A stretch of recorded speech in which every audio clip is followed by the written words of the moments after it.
asked us one question. Oh, yeah!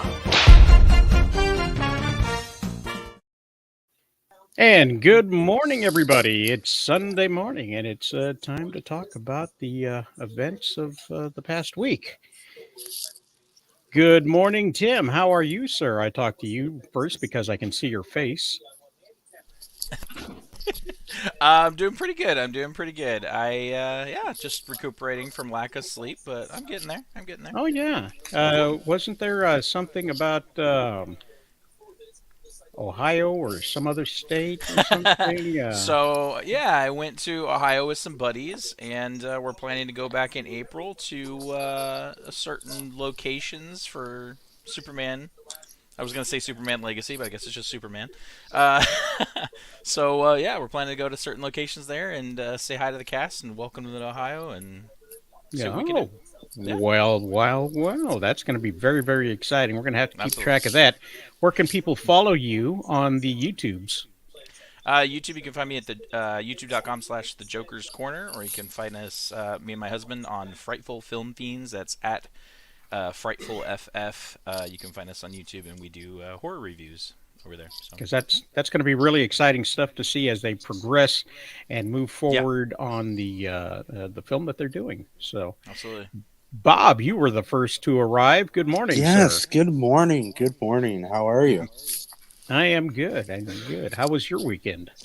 Oh, it So was far? pretty good. Pretty good. Nothing too exciting, just nice and laid back and relaxing, but excited to be here and talk about the week's events and see what's up with everybody. Well, we're glad to have you here. Gray, good morning, sir. Good morning as well to you. This weekend has been kind of amazing. I didn't anticipate getting like a free ticket to Dune 2, and my God, I'm just blown away. I didn't have as good as an experience as you. I don't have the bucket, but that being said, it was still amazing. So you passed up on your commemorative Dune 2 They fisticuff? didn't have it at my place. I tried to get it. All they had was a Ghostbuster one. It's like, it's not nearly as fun. Oh, that's a But shame. yeah. What's going on in the comments? Oh, it's just Fightful Film Friends. Those guys are always, following me everywhere I go. It's good to see you guys at Fightful Film Friends. Follow them as well on the YouTubes and the Twitters as well, because they are, and Gray. Good to see you there. Look at this. We got the comments going right there. Look at that. Nice to see you. Something to be excited about later on. We will be playing Gartic Phone. We're going to be playing Gartic Phone this time around, and maybe we'll have some of the people in the comment section join us. So, if you want to play, just let us know. Be sure to like and subscribe, and we'll see if we can't put the link up for everybody to join up later on. As we know with the Dune Cup, of course, it is literally a hole where you get corn, making it a corn hole. Oh, Simply enchanting. Which goes in line with all of the jokes that are out there, but this happens to be fact. Beavis and Butthead would be proud. Yes. It also doubles as a massive cup holder. Oh.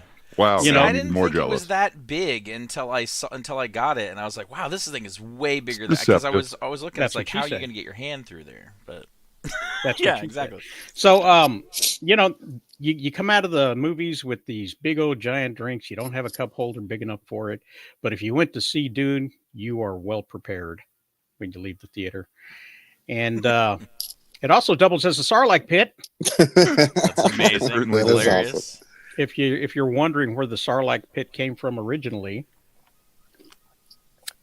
Dune did it first. So there's that little Absolutely. tidbit for you. So later on, we will be doing reactions and box office numbers and take a look at that. We might also be talking about Booster Gold, or with Chris Pratt, he might be Yeah. Booster Old. Oh, Are we pulling I a see what you last did week there. now? Oh no. So you never know. He actually, when you jump into the AI, it does a pretty good job of making a Booster Gold Chris Absolutely. Pratt. So it may just work out. better than the Guy Gardner. So, so there's that.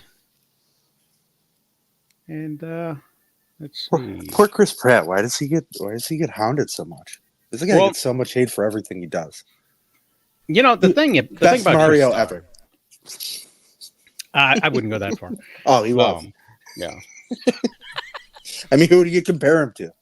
I compare him to the guy who did the voice for like 90 years. Oh, So. couldn't even tell the Compare him difference. to Bob Hodgkins, and then you're like, oh, well, he's not so bad. Oh, yeah. Oh, you mean Mario? Yeah, Mario. Exactly. No. All right. While we're at it, let's start with that then. Chris Pratt is Chris Pratt, no matter where Chris Pratt is at. Whether he's, stomping on mushrooms. Good morning, Austin. Good to see you here. Whether he's holding his hands up to dinosaurs, or he's telling jokes in an office. Chris Pratt is Chris Pratt. And that's not necessarily a bad thing if people enjoy who you are. Because everybody loves, Robert De Niro. Robert De Niro is Robert De Niro no matter what he's doing. Yes. Hey, you want me to meet your family? I'll meet your family. Hey, you want me to knock this guy off? Hey, you want me to box this guy over here? Hey. And his character in Joker 2019 was his most accurate. That was the one that was the most Bob De Niro out of all Bob De Niro characters. Yes. Oh, yeah. It's like it's the second time he's done that movie. Right. True. So, but at least he aged up into a different role, so that's nice. Hey, he played a Fokker 3 times, so. That is true. Have you ever seen those movies? I do remember that Fokker.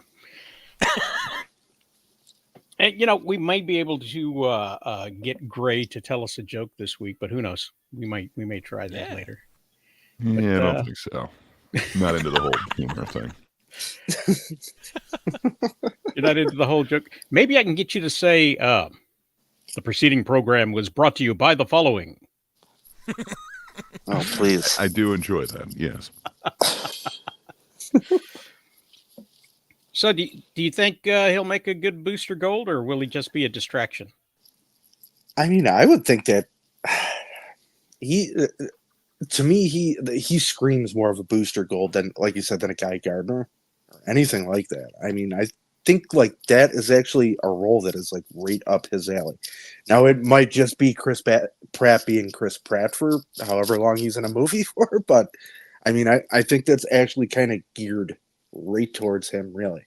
That whole kind of overinflated ego of a Booster Gold who I don't know, that that just seems more of an embodying character for him than, I don't know, than let's say him like taking on a role like, I don't know, like a remake of an Indiana Jones or something. I see him, I don't know, I could close my eyes and see Chris Pratt as Booster Gold, really.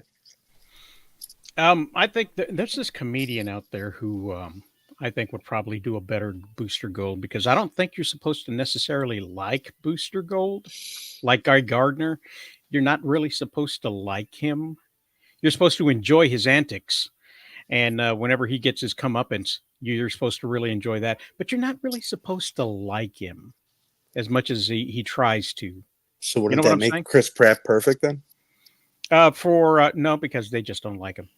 Oh, okay. I was gonna say, perfect for the haters who don't like him, but then if he plays an a-hole and is likable, he's supposed to be like Han Solo before the Heart of Gold. Yeah, he's having the same problem that The Rock is having right now. There's some people that are enjoying the heat, but there's a lot of people who just really, really hate his interference into the thing. But we'll get back to that later. Yes. Gray, what are your thoughts on Booster Gold? So I'm not super familiar with the character, but I'm kind of wondering, who's the comedian that you're thinking that everyone's supposed to hate? I am really, really just I'm blanking on his name. Good morning, Andrew. Good morning, Andrew. Hey. He's a younger comedian. He just got Matt a Rife? Netflix. Matt Rife. Yes, that's the Okay. guy. I Matt had a feeling Rife. that might be the way you're going on this. He's got. I could fine with see Matt it. Rife. Yeah, You know, I don't think that would. Matt- I think that would work really well. He's not super well known as far as like Chris Pratt. Definitely, people are going to think of Star-Lord. They're going to think of his other roles. Matt Rife's kind of new, and people like to hate him. I don't know. I think it could work. I don't hate that idea. Yeah, let's see if I can get this going here real quick. Here we go. Let's just share this real quick. We'll take a look. This is Matt Rife right here, and he's definitely worked out, so he can wear the suit, Absolutely. Yeah. and he's got that look on his face like he might be talking nice, but you don't really trust what he's saying. You know what I'm saying? Yeah, and he does kind of have that hateable thing. A lot of people hate him for seemingly little reason. Yeah. Fair enough. Yeah. Well, I could definitely see it I know working. what the reason is. You know what the reason is, Greg? Yeah, so do I. Because he's good It's a looking really old- and he's funny, and they don't like that. There's that one too. He had this It's not really kind loud. of It's hacky not old loud. school joke as well. Not too loud. Right. So We're in some yeah. But, opposite camps yeah. here. I'm sorry. I do not find this guy funny at all. I thought that was the reason why people hated him is because he thought he was funny and he isn't. I think he's hilarious. He's so a it was roaster. like a really hacky joke that references, I think, DV is what they're calling it. Violence, if you will. Yes. But the punchline didn't seem to warrant it. So I think that's the main reason why people hate him. But fair Right. enough. I think a lot of it's kind of jealousy, and I can understand people not thinking he's funny. Yeah, but you see, I don't know. The more I'm seeing this, the more I could see him as that kind of hateable character. yeah, you throw the goggles on him. He looks like he's going to be here for a good reason, but really he's not here for a good reason, and he looks like he failed at stuff. So, He just looks like an And asshole. what? as I mean- the character Booster Gold, we're talking. Good morning, Kitty. Welcome to the program. We are well, glad hi. you made it. I We am saved on the my- Dune review for I'm later. on my helicopter. Oh, well, that's fine. Don't worry. I'll move myself out of that. No. I am on my helicopter mic because I'm fiddling with computer setup and stuff. Oh. But I'm here. Enjoy. Also, hello to the crowd on Rumble. If you happen to be watching there, if you're not watching there, that's fine. But if you are, Fine. we're glad to have you. I wouldn't say he's completely failed. I mean, he did date Kate Beckinsale. So, Yeah, but who hasn't? But I'm fine. Damn. So True, true. he would be my pick for that, but not necessarily. If he doesn't have the acting pedigree that Chris Pratt has, and he doesn't have that level of success. Chris Pratt is slowly becoming the John Ratzenberger of comic book movies. Are you the only one who got that, Tim? Yeah, I I'm got sorry. it. I was muted. But that's awesome. That dates my my humor, but I also get really weird, obscure humor that people just like, huh? Oh man, I love being. I mean, old. I am always happy when I see Ratzenberger, and I'm usually not pissed when I see him. I get the comparison. Every single movie from that animation company. God, I am so old. Pixar. Thank you, Greg. That featured at some point John Ratzenberger made money and was a success. Was success with the fans, was success at the box office, and the bottom line. And when they didn't feature him at all, it didn't work out. So John Ratzenberger was the key to success in some films, just having him there. So with Booster Gold, possibly, now that's just a rumor, being that it may work because the Mario movie made money. I know it's Cole's Sure did. favorite film. And Well, Cole doesn't know anything. He watches A24. I'm just That kidding. is- I just had that to is get that true. jab in there. that is They've had a absolutely couple of true. bangers, oddly. That's what she said. The Iron Claw was great. Yes, it was. Yes, it was. Absolutely. It was a good movie. They left out one suicide, but how many can you fit in a film? I think they could have fit a Oh, couple more. James fit in plenty in his. Sorry. We're going to talk about this Suicide Squad. Okay. I love how Bob just really leaned into that dark humor and just laughing at the suicide jokes. Well, anything that involves the Von Erichs killing themselves is hysterical to me. I can't help myself. Did we just ruin a movie for you? Have you seen the? No, Okay, you haven't seen it? no. Yeah, I haven't seen it. Yeah, Oh, but well, but Oh, I'll, sorry. I'll act surprised. I'll act surprised. Spoiler: a It's lot okay. of them die. If you think even if you Googled knew, their it's still names, you powerful. would have ran into it. Yeah, it Yeah. still wouldn't have made it. And they I made him won't look know pretty. when it's coming. There we go. There you go. Nobody does. Well, they did. Except the actual person, they knew. That's the whole point. We're here for the dark humor, Oh. yes. Mm-hmm. So that's that. Yeah, I think like as far as Chris Pratt goes, I think he gets a lot of crap, but people are crapping on him now. Why? Because he's big and successful. Before they loved him when he was chubby and he was the funny man on a TV show, and then now Star-Lord propels him into stardom, and they're like, "I've seen too much Chris Pratt. I hate him." But I give him this. I don't get tired of seeing him on the screen like I do Tom Holland, so I give him that. Where like Chris Pratt has range and can play different characters, but he does tend to get typecast every once in a while. Tom Holland hasn't played anything unique in a long, long time, and when he has attempted to play unique characters, he hasn't been too damn good at it. So I'm pretty excited to see him play Booster Gold. I think it's one of those where he was born to play Booster Gold, just like Nathan Fillion is born to play Green Lantern and so on. I think that casting is right on the money. Like initially, I would have thought Chris Pratt would be a great Green Lantern, but I like that they made Nathan Fillion and put Chris in that role. So Yeah, I'm fine with it. I think his time period has passed up a little bit on that. You know what I'm saying? It's like when what's his name? Gosh, darn it! House of Today's Cards. just a day for Yeah, forgetting Kevin names. Spacey. Kevin Yeah, Spacey? when Kevin Spacey played. Oh, geez, and I lost the other name. So, When Kaiser he- Soze? When he played Bobby Darin, he was way too old. That Yeah, makes sure. way more sense. Yes. Although, that was a passion project. He loves Bobby Darin. He does sound like Bobby Darin, so I'll give him that. And wanted he to looked direct the like him movie. when he was like 15 years younger. That's when he Right. should have played him. But it would be like if all of a sudden I'm playing a young Frank Sinatra. Right.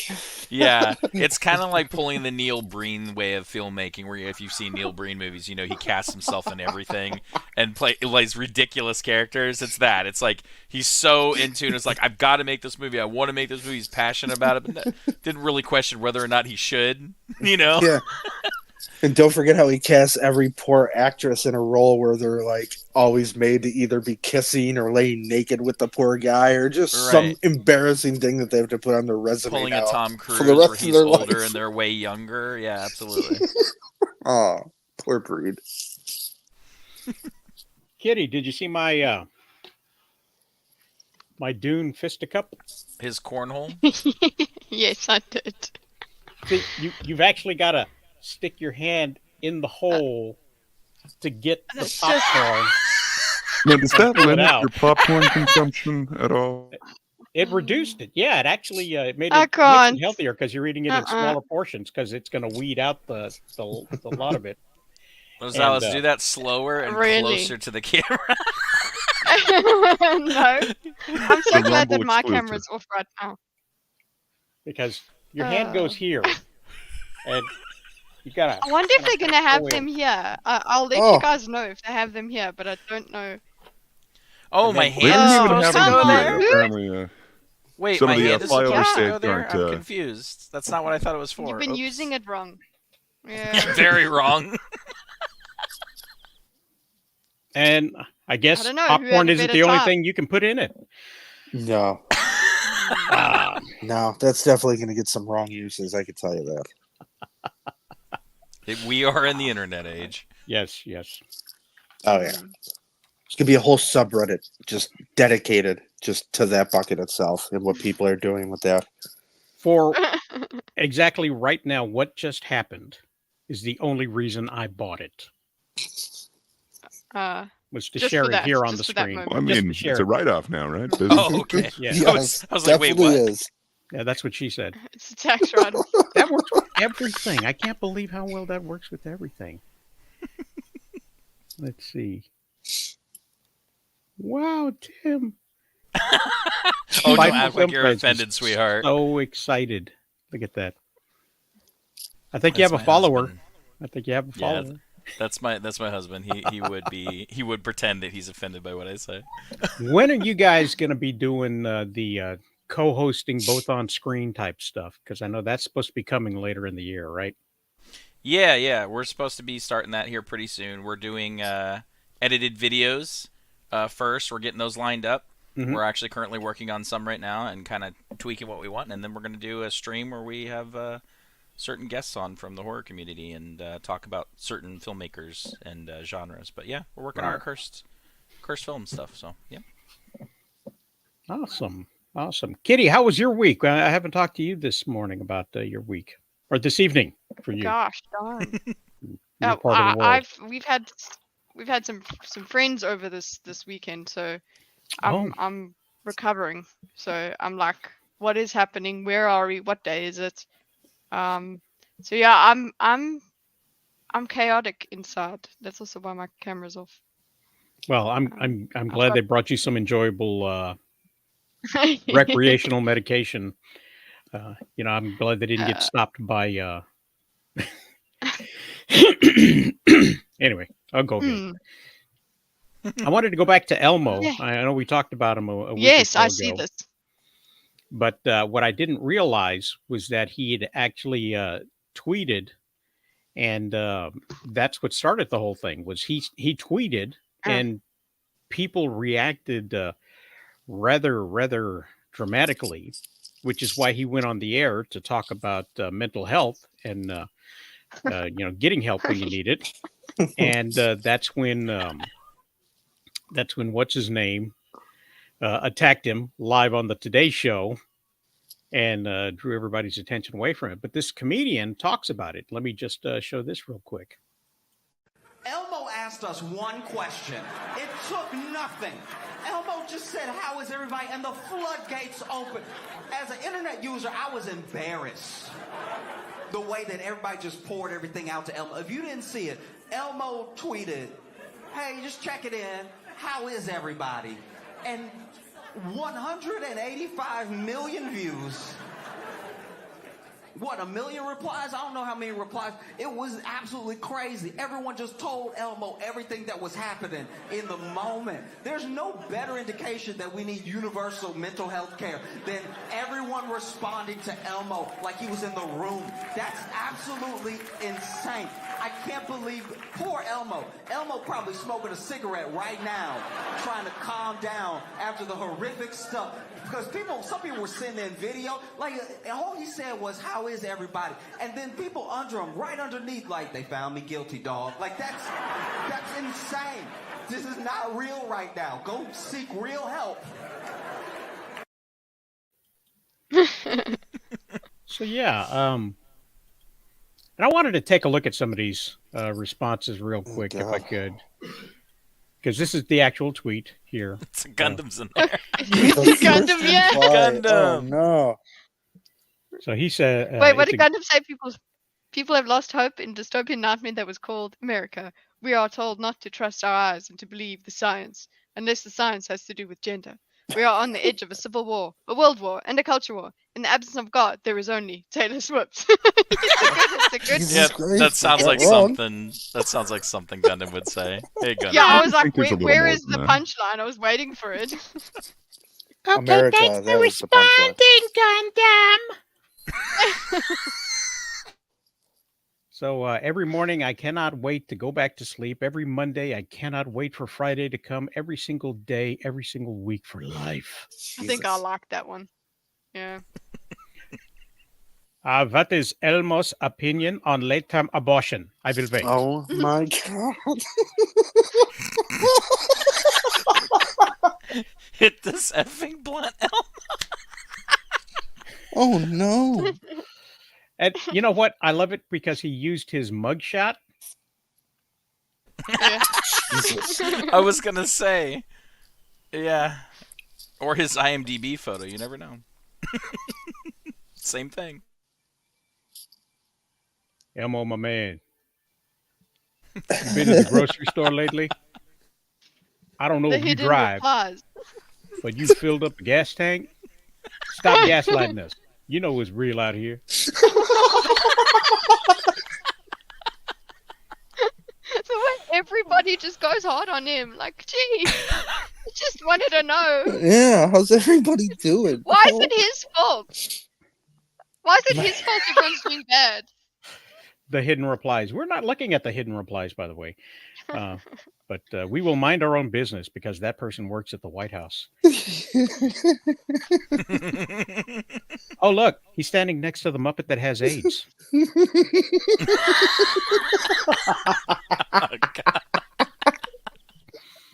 No, did you know that? Did you know that they introduced a Muppet that had AIDS? What? Yeah. Wait, no, Oh they my didn't. god. Yes, they they did. did. I believe it is Zoe. I've got kids, so I should know these Muppet names. Zoe's got AIDS? How the fuck did Zoe get AIDS? Because She was born people with it. in the It was a Muppet blood transfusion. Okay, Oscar didn't know. you do know, Bob, that Sesame Street does have street corners, right? I'm just saying. Yeah, I thought they were only, slinging out letters and shit. I didn't think they were slinging out. Well, they're slinging out the D, disease. that's for sure. The D is very popular there. A is for AIDS, and Zoe has it. Come on, Zoe, tell everybody about your experience. I hope she didn't get it from Gordon. Oh my goodness, Kitty, you want this paragraph? No, you do it. I'm on my helicopter mic, man. Tim, you want this one? Or Gray? Gray, yes. Yeah, Gray should do it. Yeah, read some in that Yes. sexy voice, would you? Hello, Gray. You're muted. Do we still have Gray? He's preparing. I don't know. Oh, it says you can't unmute your guest because they chose to mute themselves. Oh, Wow. Wow. Okay. Well, that's fine. Oh, okay. I guess he was really upset to learn about Zoe and her AIDS. he's still crying. Been on this planet nearly 61 years and feel I have no purpose anymore. It's all pointless. It's as if I'm in a film watching everyone else about the materialist business. Want this, want that, want it free. Me. Exhausting. What's the name of that depressed robot? Oh, From- yeah, I know what you mean. From Yeah. I know what you mean. Hitchhiker's Guide to the Galaxy? Yes. Yeah. The world is full of pain, anger, violence, disease, power-grabbing despots, and poverty. The chasm is widening, as H.G. Wells put it, between the haves and the have-nots. Celebrity crassness, greed, and ignorance, especially the hypocritical? Hypocritical. Oh, there Right. he is. Hey, there she Hey, is. there he is. There she is. So-called religious righteousness. This planet is being destroyed by the powerful few. Cute little sad bunny. Aw. Many are waking up to the truth, but the majority just cannot and will not see what is happening to the world, and happening very fast and slow. I'm not suicidal. I just hate what I am witnessing right now and cannot see where I fit anymore. I feel like opening out, opting out in a faraway wilderness. Now, without people. People often say life is hard. It's not at all. It's people who ruin everything and destroy lives and simple things. Jesus.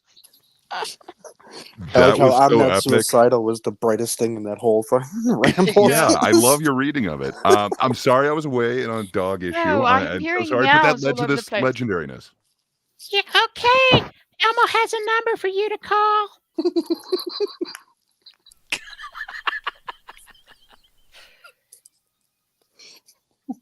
Can Danhausen turn into a Muppet? Can we have an Elmo suicidal hotline special? That needs to be a You thing. speak. You're the person. They have to speak with an Elmo. La la la la Right. la la la. There's help out there. Oh wow. Oh my goodness. Okay, so yeah, um, We're Yeah, the fucked as comedian- a society. the comedian was right. Elmo triggered everybody by just saying hello. Insane. Yeah, that is Excuse me, very I could very have crazy. muted myself for that, but why? You know what? The world is burning. It's fine. We'll just sneeze into our friends' ears. It'll be fine. The world is burning now. Let's cut to Elmo burning meme. Oh, Oh, that would have been perfect. damn it! Well, we made I'm everybody do it in their minds. So Just it's fine. not prepared. I'm just, I tried to be prepared, but I always forget the one joke. The one joke. Speaking of the Only that one one. joke, good morning, Cole. Oh, there it is. Hey, that one. Hey, he's back from the bunker. Or Cole, not. Yeah, your morning Yeah, dump so took a I'm- little longer than usual. yeah, I was trying to kill this parrot. Whoa! Wow! Well, tweet about As it it to says Elmo, every why day. don't you? Would you? But it keeps saying, I love you, over and over again. No, sadly not. It Oh, it's literally breakfast. It literally taps on his window every day. It just goes, hola, hola, hola. And he's like, ah. La migra, la migra, la migra. That's for the Spanish-speaking folks out there. Nice little joke. I am highly concerned about people. Like that is funny, but at the same time, when you really look at those tweets and those replies, we are in serious trouble here as a whole. I don't know how much Elmo longer what we brought have. it to your attention that we're in trouble? Have you seen Well, the Swifties as a and the whole. Nicki No, Minaj fans? no, like I see and the stuff on the Marvel regular, fans? but there is. I mean, it says a lot about people when you are just like, I don't know, just trauma dumping to a puppet Yeah. on Twitter like that. I mean, especially that 61-year-old guy there that just went on and on about how everything is horrible. Like therapy isn't the answer either. Like that's not even gonna help. To Yeah. be fair, there's not very many real people. People are willing to open up now because they can't trust them anymore, and everybody's a lunatic.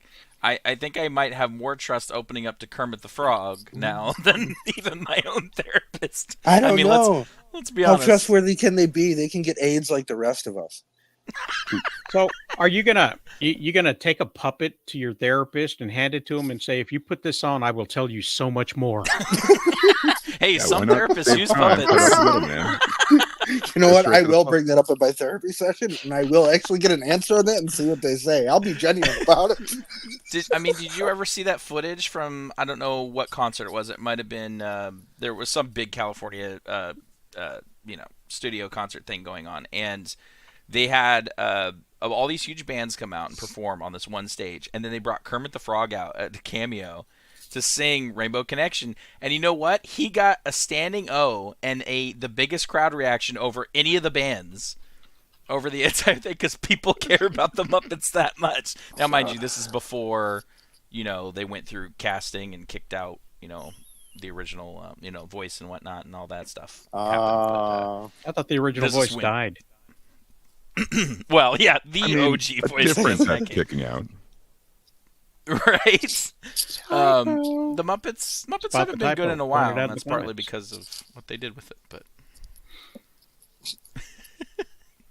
Well, I So you never, talked about Muppets. I love it. I understand the idea of being able to talk to puppets more often. I mean, shoot, Larry David went after the puppet, not the guy. Based. Yeah. Yeah. Lunga They still got the uses a puppet figurehead. on his show, and he's Oh, totally sane. Jesus Christ. That fucking guy. But a lot of people in the comments, I didn't scroll down far enough to show you guys because Surprised me- Lunga's not in that comment section. I think me and Tim covered it the last time around. The incidents and allegations that surround the puppeteer Yeah. Which Well, hello explains there, Russ. Super Muriel. Murielo. If How he's do you say that? puppeteering, if he's Mirlo? puppeteering any of the puppets, it explains how they got AIDS in the first place. I'm just saying. When Empire of the Sun. Oh, that's a good question. That's a good question. I am working on Empire of the Sun right now as we speak. There's extra Heck yeah. characters that I'm adding in. I'm bringing in also Felix the cat. I'm bringing in what's his name? The other one, the rabbit, um, Oswald Rabbit. Yeah, and I think no, I'm not going to do Pete the cat. I was going to do Pete the cat. I'm just going to bring in Oswald Rabbit and Felix the cat in supporting roles in Empire of the Sun. So Nice. I'm going to be doing Saturday videos showing how I rigged them up. So keep an eye out for that because Cool. we'll be showing the rigging in Moho Studio for the new characters coming to Empire of the Sun, and Nice. That also sounds showing awesome. some of the backgrounds that we'll be using as well. So keep an eye out for that. Thanks for coming, Super Murillo. I think that's right. Murillo Studios. Mm. Anyway, so how Daisy? about those Cowboys? I'm sorry. Go ahead, Kitty. No, I was just saying Daisy has also decided to be part of this. Oh, Kitty, I've got an update for you. Mama Oh. Kitty got pregnant again. Oh, damn. Mama Kitty is the stray cat who Mhm. has moved into our house Mhm. because cats will do that. She won't let us pet her. She will let us feed her. And she had a litter in our garage initially, and all of those cats died.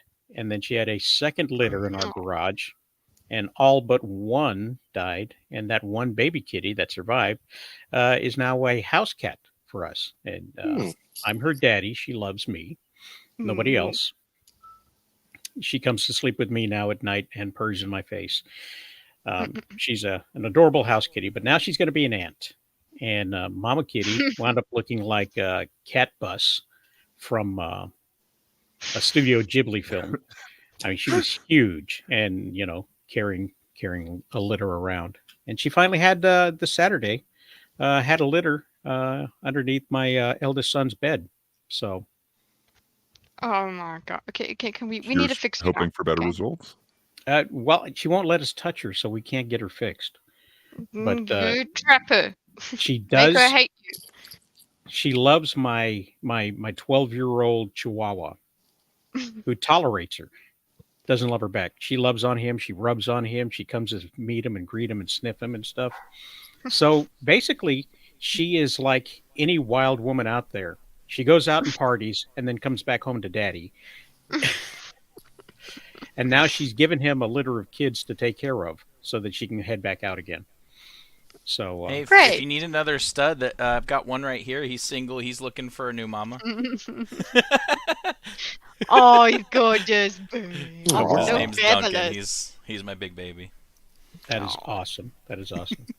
Daisy, come and check out the buoys. Sadly, one of the three that she gave birth to passed away already within a day. Aw. So, but Oh. she still got two. So That always sucks when that happens. We've had Yeah. that with puppies recently, and it's rough. whenever I can get a clean shot of the babies, I will. I'll share them. So, Heck yeah. but that's the cat update. Yeah, just keep them away from Champ. Keep them away from Champ.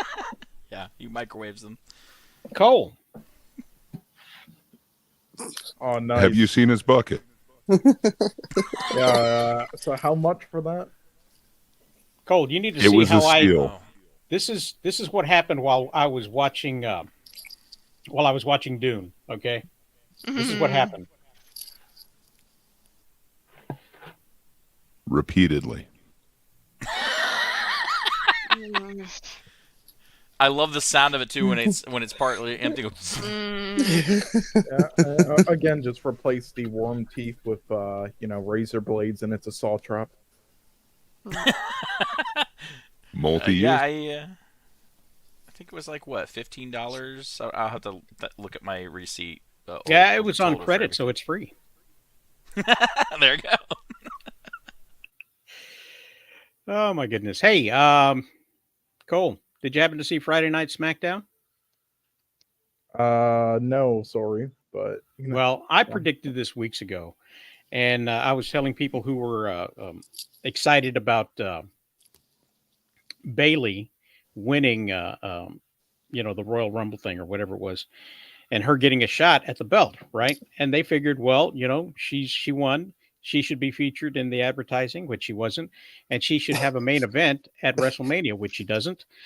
And they were all upset. And I told them, I said, look, she's not going to get it because The Rock is going to have his WrestleMania main event.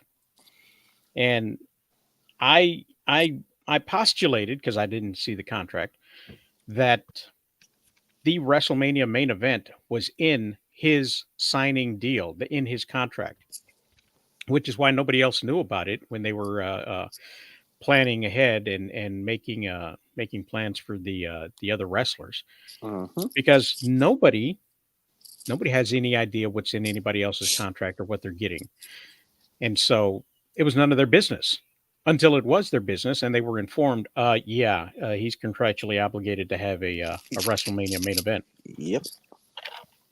So he comes out and he makes his play, challenges Roman Reigns, and everybody has a hissy fit. But he decides, what's best for business is to have people not shouting BS during WrestleMania and starting to throw around beach balls again. Well, then they would have to, just cover the whole screen block.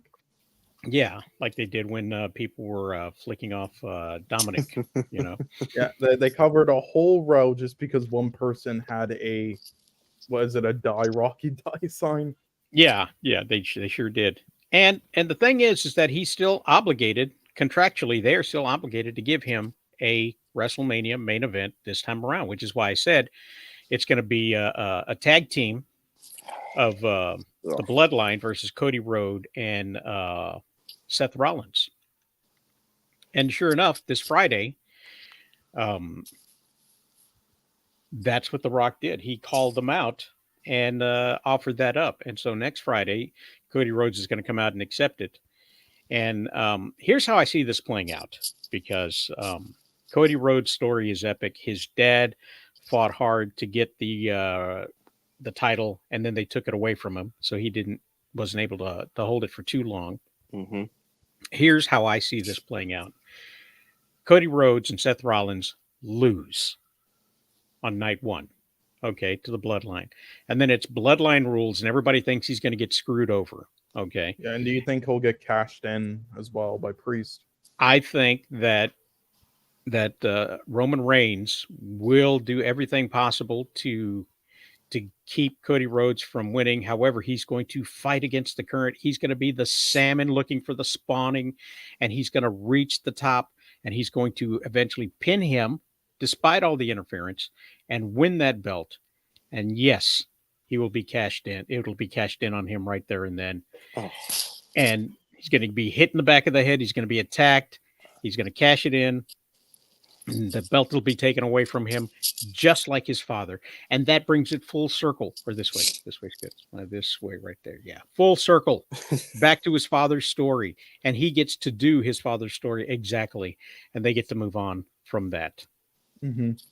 That's what I think is going to happen. Yeah, I mean, that's fine. As long as they take it off that piece of shit wrestler, then all good. Well, I think he's going to need some time off to join the DCU as Aquaman. Good lord. There's an opening. Well, you know what?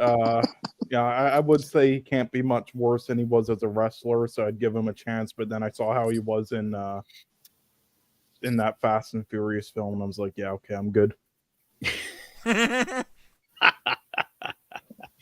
Bob, what do you think? I mean, that sounds, the way you describe it sounds all right. I didn't watch SmackDown, so I'm glad you gave us a little recap here of what was going on.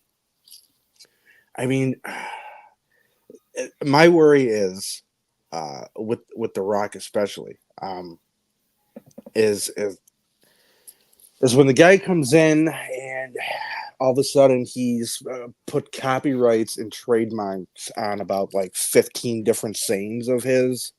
Obviously, he's all in and he's in for the long haul here.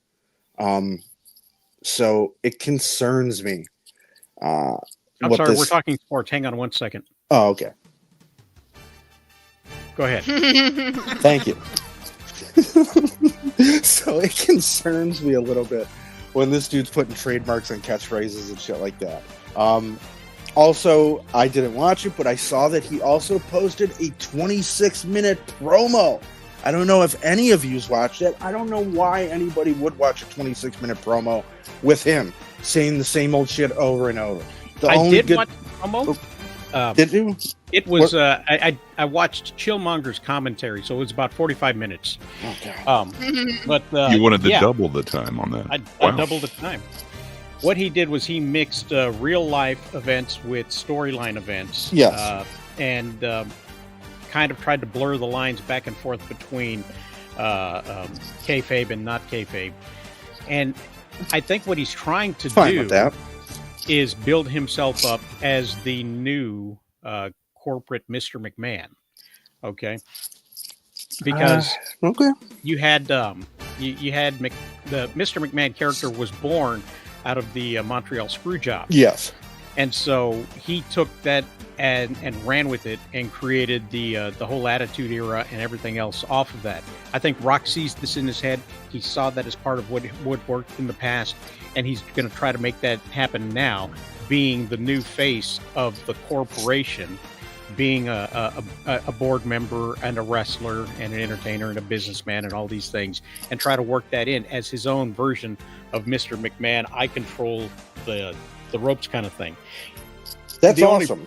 The only problem I see with that is that Mr. McMahon has a more than 50% chance of being arrested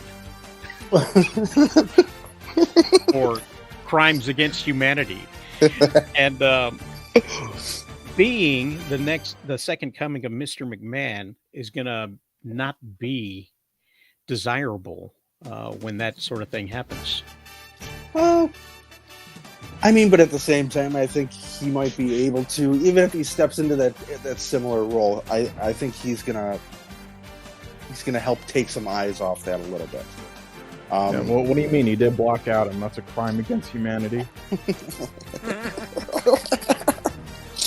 Yeah, but not the same type of crime, Cole. Not the same. That's one you can get away with. Can we talk about the Hawaii incident? Is that a crime? That's another one you can get away with. Those are all money crimes. Those mean nothing. I mean, he claimed they were donating it all, and that was a lie, but I don't know. Listen, I'll take all those moments, raise you the Tooth Fairy. There you go. Yeah, you can't top that. Yeah, I mean, I love how he's done so many bad films that nobody even mentions the Tooth Fairy anymore. I think he's starting to become a good one of his. He tried to do this with Fast and Furious. He tried to do that with DC, and now he's finally taken over the WWE in the way that he feels is best, which puts him at the top and up front. Because this is the one area that will allow him to do that. Movie studios and production houses will only let you get so far, because when the buck doesn't come, then it's get the fuck out of here. We don't need you. We can lose money without you. Whereas WWE, will be more than welcoming and give this guy carte blanche to do whatever he wants. One of the issues I have though is when you're going to cut a 26-minute promo that blurs the lines between what is kayfabe and what is not. I'm fine with that. I like that. That's a good thing for wrestling. What's not a good thing for wrestling is when your 26-minute promo is something that you can't play on your product at all because your product is PG. And you're over here in your promo saying, fuck your story. I'm all for telling Cody to go fuck his story, but if you can't tell the guy that on TV because you're PG, well, what's the point? So you're segregating half of your audience because you're going to have people who are expecting this, because people are going to think, oh, well, this is going to be a return to like the Attitude Era. We're going to get, more blood and more guts and more swearing on TV. It's going to turn into AEW where somebody's going to tell somebody to go fuck off on TV. But that's not going to happen, unfortunately. I mean, maybe this happens when we transition over to Netflix in a year, but for right now, it just gives me mixed feelings because I like what's going on. I like that aspect of it. Again, I'm not going to sit and listen to 26 minutes of The Rock say anything for any reason. I'll watch snippets. I'm definitely not going to watch somebody else review it and add an additional 20 minutes onto it, Rosales. You're nuts for that. I don't know how you sat through 45 minutes of a breakdown, but good on you for that. But when my friends put up videos, I watch them and I thumbs them up. That's just what I do. I didn't know he was a good friend of yours. So, fuck Tim's videos. Yeah. Fuck his story. Kitty, you love the wrestling. What's your opinion? Yes, I know all about the wrestling and stuff. And yeah, the violence and you know what? Some people even they don't even. It's not even real. It's real to me, damn it! Yeah, there you go. Right. Good afternoon.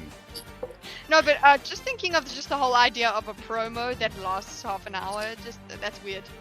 Thank you. Well, what it tells me is that it wasn't. He probably talked about doing something akin to this on the program itself, but was not allowed to do so. So he took it upon himself to do it on his own. He did the same sort of thing when he brought in Superman into the Black Adam film. He did the same sort of thing when he stopped Black Adam from being in the Shazam movie altogether. Yeah. And making it his own thing, making it his own film. So he does interfere with creative in whatever business he's in. Because they're genius ideas, okay? He stopped the Fast and Furious franchise so that he could do the Hobbs and Shaw thing.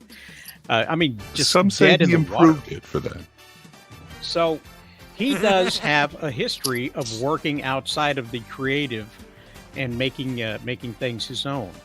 Tim, your thoughts? Go.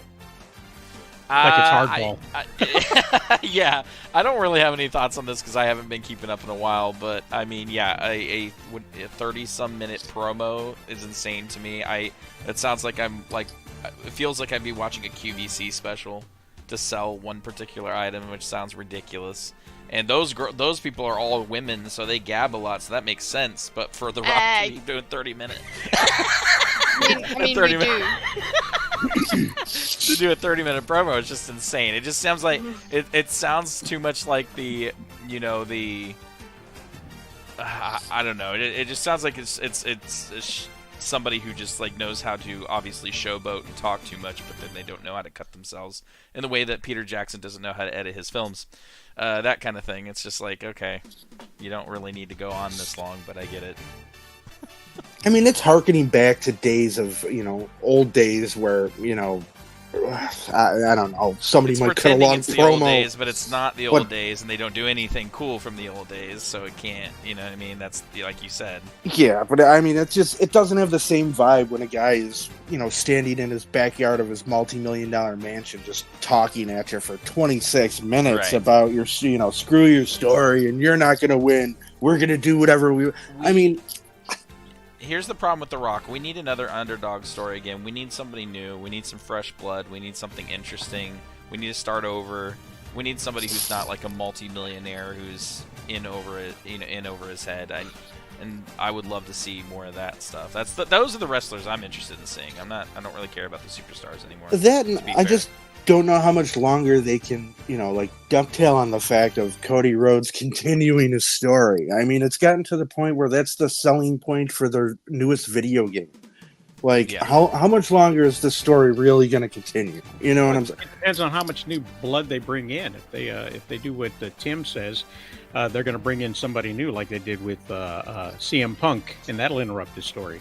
They brought in The Rock because they negotiated with him to have somebody who knows wrestling on the board, but he came with a giant list of conditions which interrupted them, and now they've learned. Now they know they've been burned by him. So hopefully, hey, I'm just gonna pitch this. Zac Efron, he's still in good shape.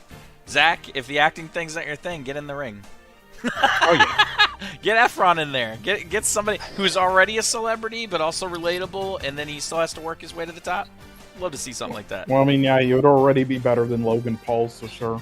Absolutely. Yeah, but he runs the risk of becoming a Von Erich. Kitty, last thoughts. Last thoughts. Last thoughts on The Rock, and because I know you got to go. You've got Yes, I do.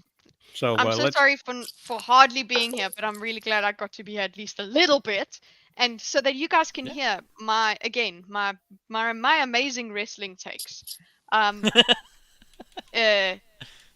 So The Rock, I think we don't like him right now. Cool, I agree. He did some lame stuff. We don't like him. And then also Zac Efron would actually make a good wrestler now, like just with his new face. I'm sorry, I know it's very mean, but with his new face, he suits wrestling, which is Absolutely.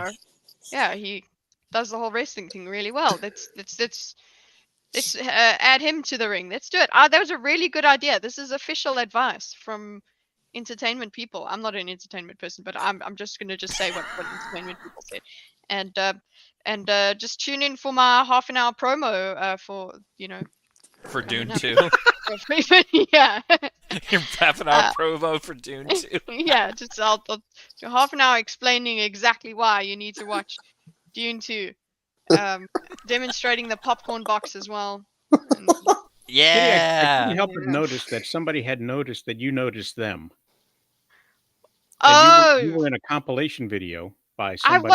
I was in a compilation video. Yes, that is a thing. It is very big, been very exciting, and I do need to, I suppose, refer to it because, wow. And it made my channel go past 1,000 subscribers. So nice, fantastic, very nice.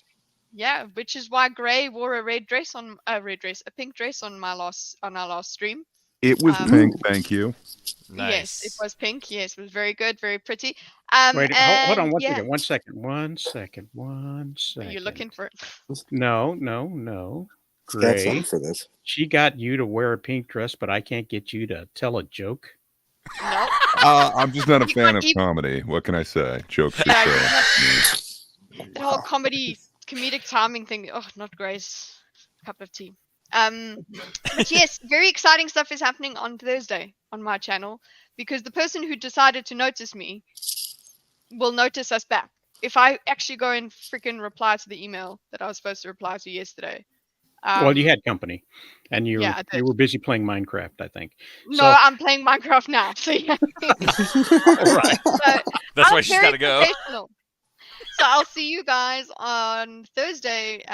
Warren Smith, the viral teacher that I've been basically just covering mostly on my channel. Mm-hmm. Listen, it's not absolutely confirmed yet that it will be him there on Thursday, but yeah, you guys are the first to know that I've made it official. He has to come on now. That I've said it to several people. I was gonna say the pressure's on now. Yeah. So no thinkers doing a think. You'll actually have a guest. No. The thinkers will have him. Guest thinker. But, he's going to be a guest thinker. Yes, he's a guest thinker, but we'll have to limit the room size because you saw how freaking crazy it got last week or this current week. There were how many people were in there, Gray? It was chaos. I actually eventually stopped talking. Close to 9. Yeah, we took over. I'm sorry. Panel. Yeah, we had a lot of opinions about the Acorn Cop. Yeah, I think I did tune in by that point. Yeah, yep. I vowed to stay in the comments alone. It was very good. But yes, so see you guys then, and thanks so much, Rosales. Thanks for having me on for a little bit, and enjoy your Dune review. Why, thank you. I won't talk about it when I do see it. No, I'm going to talk about it anyway. Okay. Have a nice life. Bye, guys. Have a good one. Thanks for stopping by, Kitty. Bye. All right. So, what do we have next on the list? Let me do this real quick. As soon as I get back up here and got distracted by that. Get back to the music. Okay, back and forth. Sharing some screen here. Where is it? What is this called? This is called. Yes. Tonight on pay-per-view, we have AEW Revolution. In the main event, Darby Allin versus Sting versus Matthew and Nicholas Jackson, the EVPs for the Darby tag versus team. Sting. Darby and Sting. They're a tag team. See, I probably did. I'm not reading from a script, so there's that. This is Sting's last match. He's finally retiring again. Again. And my prediction for this is that Darby Allin and Sting, who are the current tag team champions for AEW, will actually retain the tag team champions. But with Sting going into retirement, they will then put they will vacate the titles, allowing for a tournament to lead into the next pay-per-view. So that's what I think is going to happen. Hangman, was that not on repeat? Fixed it. That's Hangman better. Adam And we're Page back. versus Samoa Joe versus Swerve Strickland. Samoa Joe will retain. Wow. Timeless Okay. Tony Storm versus Deonna Purrazzo. She just got her check and her contract, so she's not going Who's to she win. timeless? Tony Storm will retain. Okay. Orange Cassidy will lose to Roderick Strong. And the Roderick Strong faction will now have another title in their midst. Eddie Kingston for the Continental Championship against Bryan Danielson will lose the Continental Crown Championship to him. Christian Cage will retain against Daniel Garcia. FTR versus the Blackpool Combat Club. FTR will win on that. Will Ospreay versus Konosuke Takeshita. Oh yeah, and that Will will be a 5-star Ospreay will match. win. However, there will be interference, and that will sever the relationship between Will Ospreay and the faction that he's in right now. That includes Takeshita. So Will Ospreay will leave, possibly not victorious. I think he will win though, but he will be separated from the Don Callis family. And opening it up was going to be the Meat Madness, which was going to feature six of the biggest men in the company, all muscle bound, all sweaty, all heavy. Now we're talking. Over 300 pounds. Vince's wet dream. Yes, it was going to be bear country up in You the said was going to, so no more Meat Madness then? No more Meat Madness. Two of them were injured, and so they could not participate, even though they were not announced for it. The original three that were announced are still in the match, but now we've got an all-star 8-man scramble that will eventually lead to a title match. So the winner of that will get a title shot. And I think probably the one that's going to get it is going to be Wardlow. So That makes Wardlow, sense. right there in the middle, is going to come out victorious on top of that, on top of what's going on. So that's your AEW Revolution predictions. I will be posting tonight while the show is going on with my predictions, and we will see whether I'm right or wrong, and you'll be able to account for it when it happens, as it happens, if you follow me on the Twitters. Do you have Nice. a prediction on if Christian Cage is going to tell somebody about their father being dead or not on this show? He's already told him about his father being dead on the show, so.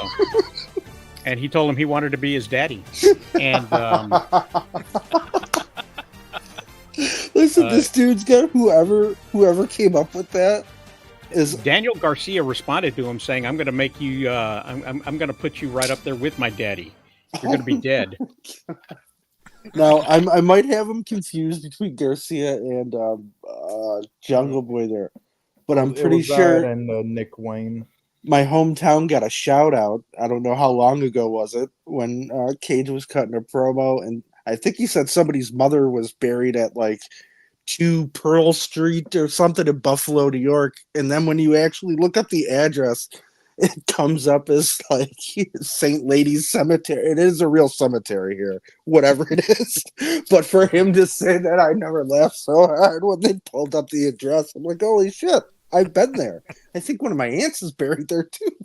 Cheap Heat. They always reference local locations, you know. Oh, That's the only time I could get a shout out here in the shit city I live in. It's like for somebody being dead. Like whenever they're in Louisiana, somebody has to bring up Beale Street or something like that, Sure. and or whatever. So it'll be interesting. Friday they're in Dallas, so it'll be interesting for me to see what they reference when SmackDown comes to Dallas. I may or may not be at the show. So, And if you haven't heard it, somebody has remixed Christian Cage's entrance music. So while it's playing, it just has like cuts of him going, "'Cause your father's dead, dead, dead, dead, dead, dead." no, 'Cause your I've not father's heard dead. Listen, I would highly There's a recommend. private chat for you, my friend. Yes, I'll put that in there for you. That That's comes amazing. compliments of the boys over at OSW Review. They came But up with that. finishing out the wrestling topics, Bob, you told me about Yes. an item where some fans were dissing Maxine Dupree as she exited a match. Now, this wasn't a televised match. No, ladies and house gentlemen, show. this was a house show or a dark match, if you will. This show was not to be broadcast. It was not meant to be broadcast. It is, however, a place for wrestlers to improve themselves, Yes. work out. It's work out different things. It's a way for them to develop new moves or whatever it is, Exactly. So WWE wrestlers are constantly wrestling, like 5 days a week. They're wrestling. Okay, they are always in the ring. Okay, if they're not doing TV shows, they're doing house events, and they get 1 or 2 days off. Most of that is spent traveling. But that's the way it is with the WWE wrestlers. AEW, not so much. They've only got the 2 shows. So they have a little more rest time in between. Yes. However, Maxine Dupree wound up getting booed out of the ring, Out of the building. out of the building. Let me bring that particular part up. What is this one called? No, it's not that one. They both say full match. That's the wrong one. Okay, here we go. So let me just share this real quick and make sure the audio's up here. I hope that did I do this right? Tell me if I did this right. You did it Hear right. it? Oh yeah.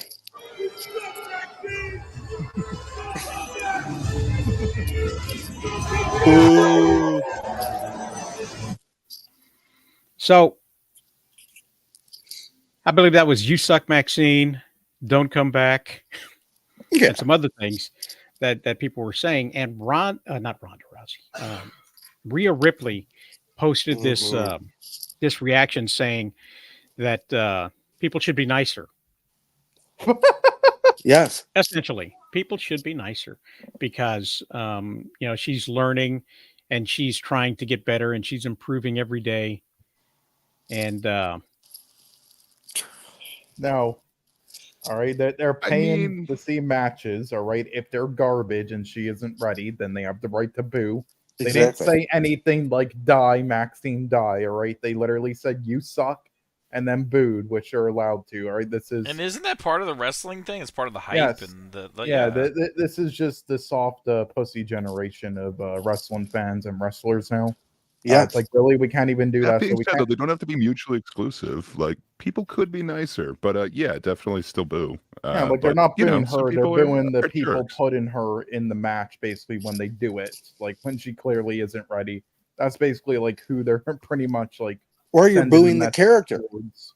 Nothing to do with Yeah. her as a person. Yeah, that too. Like Oftentimes when that Roman comes with the Reigns character. was over pushed to the moon. Do you think people were actually hating on Roman Speaking of the Reigns, moon. or do you think it's because that he didn't deserve it to be in that spot and they were sick of seeing him and Vince's ideas like that?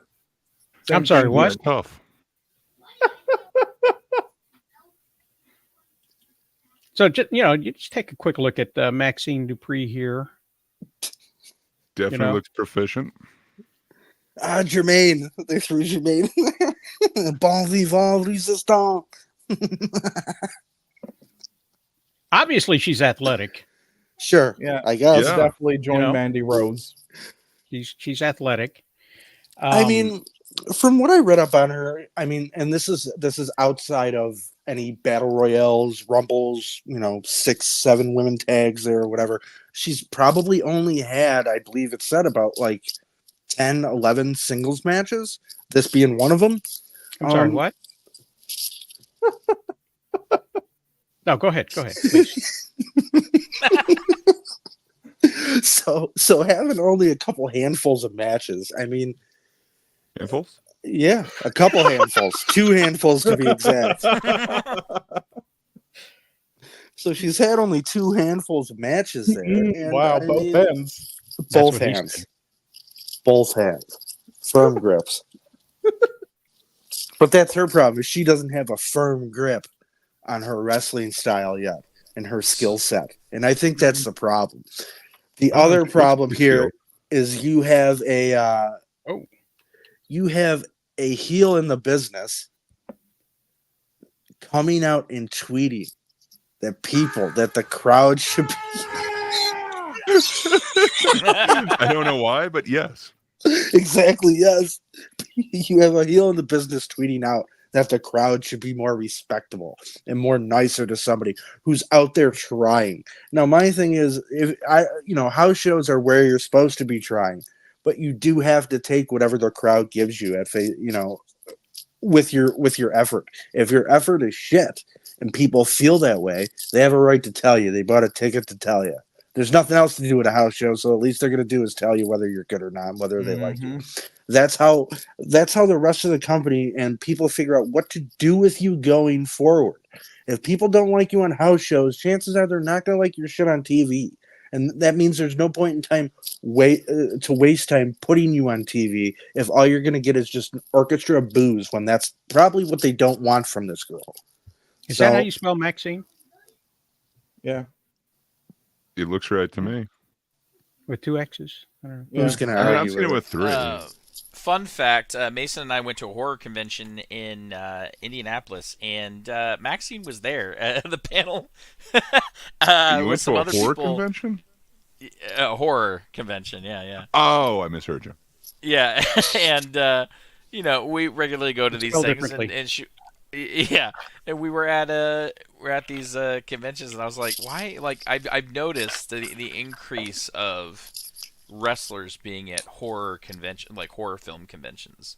I don't know why that is, but then again, also Bam Margera was there, so that also doesn't explain anything either. So. Well, he's a horror show. Just ended up there drunk, so. Yeah, both Kane and Rey Mysterio, wrestlers who wound up being in horror movies as the villains. So that might have led to. I lost my train of thought. I mean, many have ended up in horror films, but yeah. I mean, she could just be that horrific in the ring that it warrants her to be at a horror convention. I just remember I had I was like, I don't really know her career, so I have no interest in going. But yeah, just fun fact, some of these younger wrestlers appear quite often in horror conventions. Everybody's pretty hip to what wrestling is nowadays, but I wish it was back in the day in old school where wrestlers didn't have Twitter and shit like that, because there's no way in hell a heel would ever be able to say some shit like that to talk down our wrestling fans. Be nicer to this girl, she's trying. This is when I wish Vince was still in control. Somebody needs to beat the shit out of Rhea Ripley in the back. Like, seriously. I think Vince was in control when she was hired, because he likes to hire a specific type of female that doesn't necessarily have wrestling ability. Now, obviously, she's got some kind of fundamentals down, okay? Or she wouldn't be able to make Nia Jax look good in the ring. Well, she has to have some skill to work with the refrigerator, so yes. Yes. And it always takes somebody with a certain level of skill to put somebody else over, okay? She's not sandbagging, and this match goes the way it's actually supposed to go. She's not supposed to be the winner. She's not supposed to be dominant. She is supposed to take the heat. Now, that she took wrong, okay? She could have broken her rib. Kept breaking her fucking ribs there. Oh, God. I would say her But, selling's kind of shit though, but yeah. But again, for her fourth match, that selling isn't too bad. She's not tripping over her feet. Oh, what Oh, was she's that? Rakishing her. Yes. Uh, And she's putting her over. I don't know. Like there is kind of something to be said. Like you were saying, like back in the day, like in the old school time, they wouldn't be able to tweet like that. But they're also not getting that hate that they would have gotten back in the day. Like you would have gotten it as you're coming to the ring while you're What in do the you ring. mean? But what is somebody going to write letters to you? No, Like, people you're showed not up being at the tweeted arena and all were day. trying to stab you as you walked down the aisle. Yeah, for that's how it sure. used to be. But that was limited to there. It wasn't 24/7. Like with No, the true. internet. No, So okay, I get can that see part. them being Yeah. like, hey, let's calm this down. But I don't know. It's what you signed up for. It is what's going on now. So I don't know if you can ever put that genie back in the bottle. No, you're right, because you're right. It is a lot more now because the access is to these people 24/7 that you can talk shit to them. You're 100% right about that. But at the same time, I don't think it's ever right for you to tell paying fans you should be, unless unless people are showing up at the girl's house, putting like slurs on her, on her car and shit. Then okay, then you can tell Twitter's people, different in real life, tell but people to take a step yeah. back and relax. It's not even real, but just simple booing and yelling, "You suck." Come on. If you want to Yeah. stop that kind of action from happening, you got to stop selling alcohol at the events. Sure. That's really the Yeah. only way that something like that is going to happen, because that's what releases the hounds when it comes to a-holes. Tim, Yeah. you've got somewhere you have to be. Is that correct? Yeah, unfortunately, I got to get some stuff done, guys. It was Wow. nice being on. Thank you so much for having me. Thanks for being here. Yeah. And yeah, have a great day. Where can people? Are you got anything happening this week?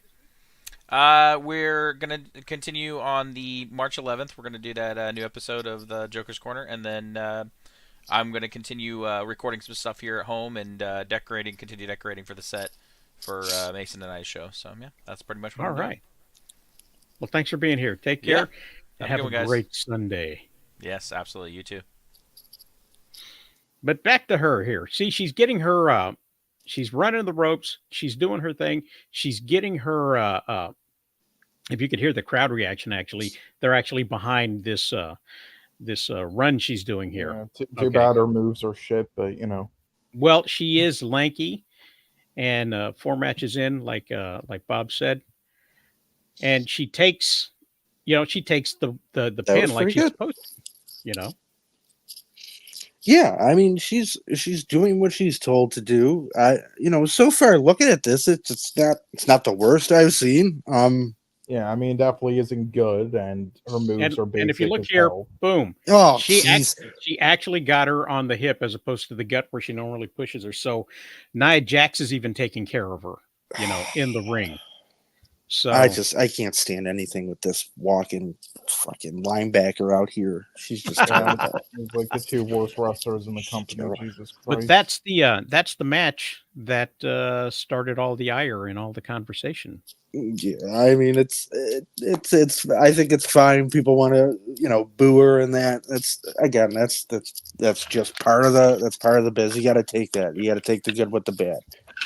I'm sure not every crowd is going to be that poorly receptive to her. You're going to hit in some spots. Some places people are going to like it. Some places people are not going to like it. Yeah, well, I mean, even if like the match is fine with like not botches or anything, it's just like she has very little chemistry and just like impact there, and it's just boring to watch. There's nothing interesting to her moveset or matches because she doesn't know how to wrestle. She just needs to do the most basic stuff ever. Like she's still in the training facility, so like I've seen people like Dana Brooke do a better job than this. And that's why it was a dark match. Yeah. That's why it was a house show. That's what house shows are exactly for. So keep putting her out there. It's even worse than a house show. It's this should be just like a no crowd arena match, right? I mean, see, house shows are where you want to put these people out of, because that's where because I mean, that's not really like your best card really that you're putting on a house show. So there's a higher chance for people to get bored watching what you are putting out there, because it's obviously not going to always be your best matches with your best stars and stuff like that. So I keep her out on the house show. She's, like I said, she's only got 10, 11 singles matches under her belt. She obviously needs more. She needs some more training. She needs some more. I haven't heard the girl talk either, so God only knows what that is. That could be she could be a brilliant talker, or she could be she could be dead on the mic. For all I know, I just don't get why she was hired. That's all. Oh yeah. Again, You want me to bring the pictures back up again? yeah. Let's show the case in point here, yeah, Rosales. I see. Yeah. Okay. Well, anyway, it's just great that this is the situation we're in now. So it's like, okay, so we can't have any swearing, we can't have any blood, we can't have any flipping off, we can't have any vile signs, and now we can't have any booing and chants. Okay, great job, guys. Yeah, I mean, I don't know what they want the fans to do at this point. Then that's where it comes down to me, because place like cardboard cutouts in the stands. That's what they want. Speaking of cardboard cutouts, they what is that? The Bang Bang Scissor Gang brings out a cardboard cutout of Juice Robinson, who is out with injury. So you nailed it right on the head there, Cole, at least for AEW. Dune 2. Who saw it? I didn't, sadly. Not yet. Oh, you need to, man. It's amazing. Yeah, well, unfortunately, my theaters here, like 15 minutes away, suck, so I'm going to have to drive over an hour out, and then I also have to just wait a couple weeks to make sure that it isn't sold out, so I have to wait a little while. Excuses, man. I'm not going to listen to you cry because I know you crossed the border not too long ago. Mm-hmm. And well, that's my job, the avocado trade, trade itself. Drug muling is a job, I guess. Yeah. Yeah, I know you were held up at the border because of your friend. Yeah, none of it was yours. None of it was yours. Yeah, no. Listen, it was just supposed to put down one night so then we can leave the same fucking day, but he accidentally put one day on there, so then we had to stay at a fucking hotel. God damn it, that dumbass. But he did buy us some beers and shit, so that was cool.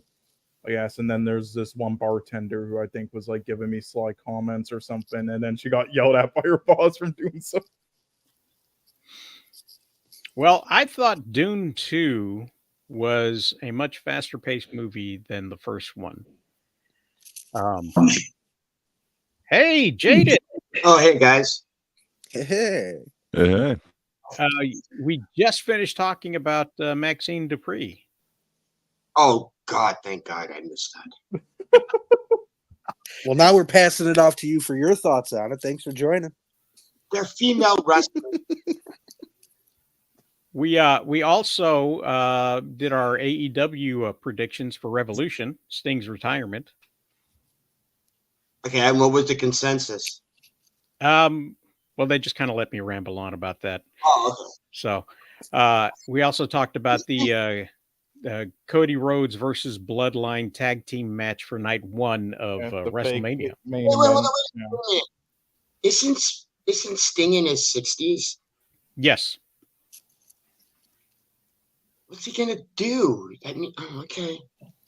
Well, I think last Wednesday he descended from the rafters again. They did that one more time. I mean, you could always hit him with a walker instead of a chair. Well, he does carry around the bat.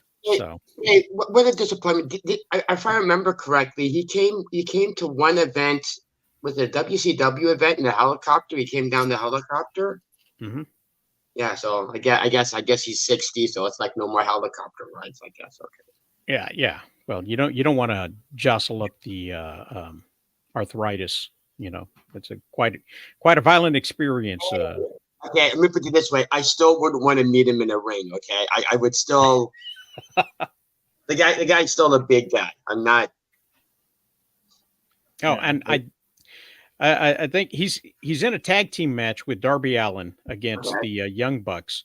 So he's got 3 people to carry him for a good 30-minute match. No, he's got one person to carry him because they're also working with 2 sandbags. So they don't sandbag as much now that the gate is part of what they do now. So the Young Bucks do much better now at putting people over, and I think they're going to put them over. I don't think they're going to follow the trend of your retirement match. You put over somebody new, especially since the people that he would be putting over are not necessarily new and they're part of management. So I think the management is actually going to put him over Sting and Darby Allin will retain the tag team championships, which they have right now.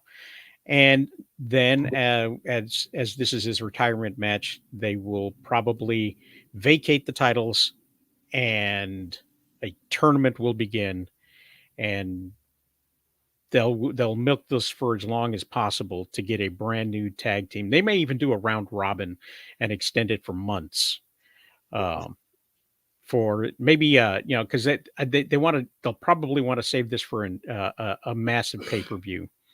And they got one coming up in August, I think, where they're in England for, I think, Double or Nothing or something like that.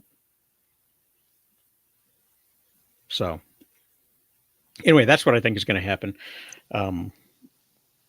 They're gonna pull out the stops. Darby Allin is probably going to juice at some point, accidentally running into something hard.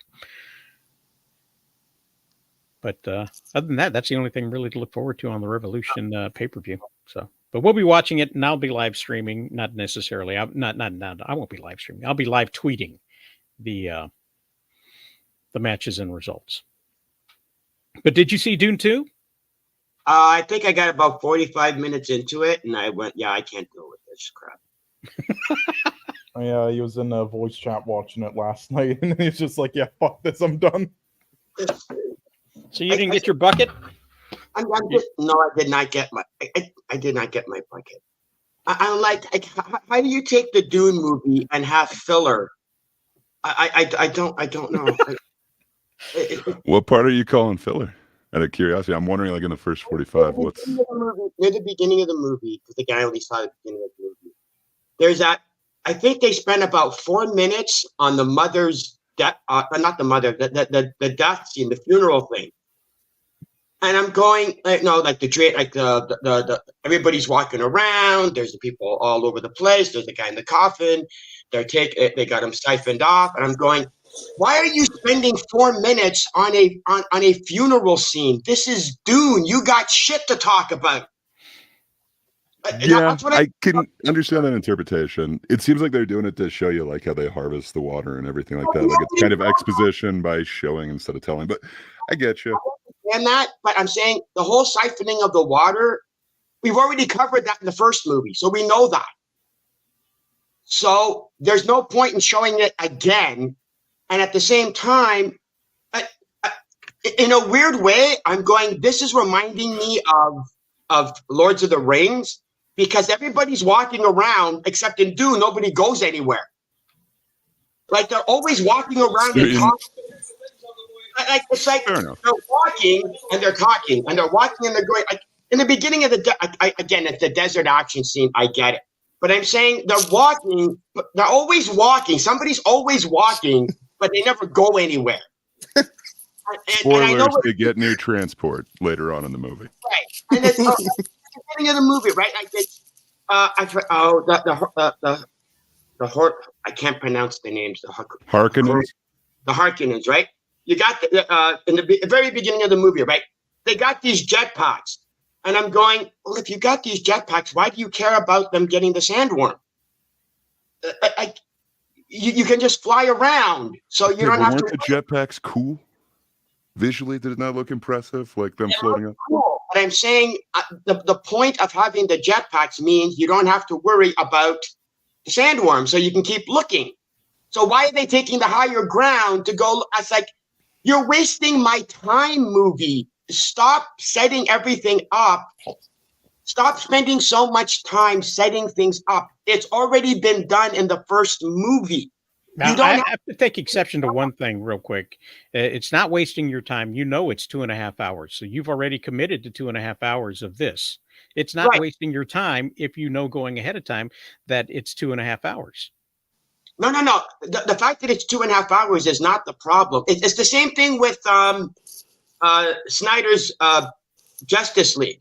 You go in knowing it's 4 hours. That's fine.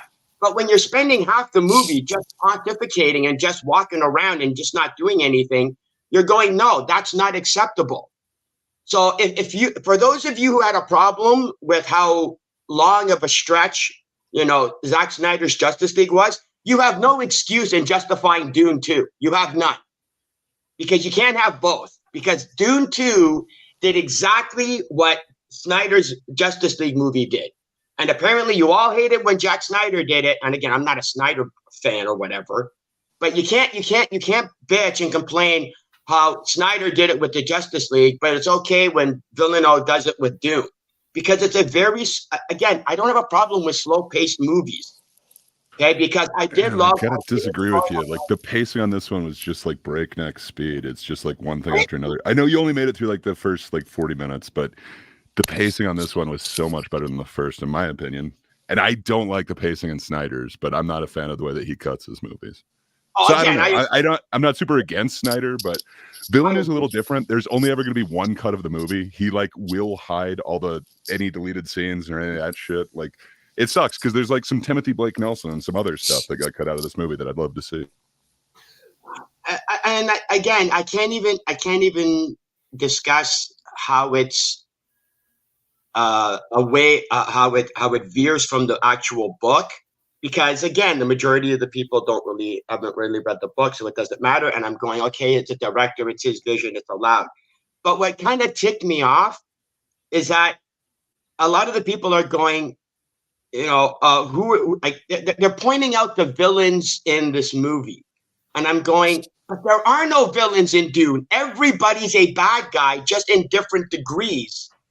That was the whole point of the Dune books. That's the point of these movies. If you'd gotten to the end of it, you would have known that Timothy Chalamet's character actually embraces the villainous side that he's been trying to avoid this entire time. He goes full Vader, man.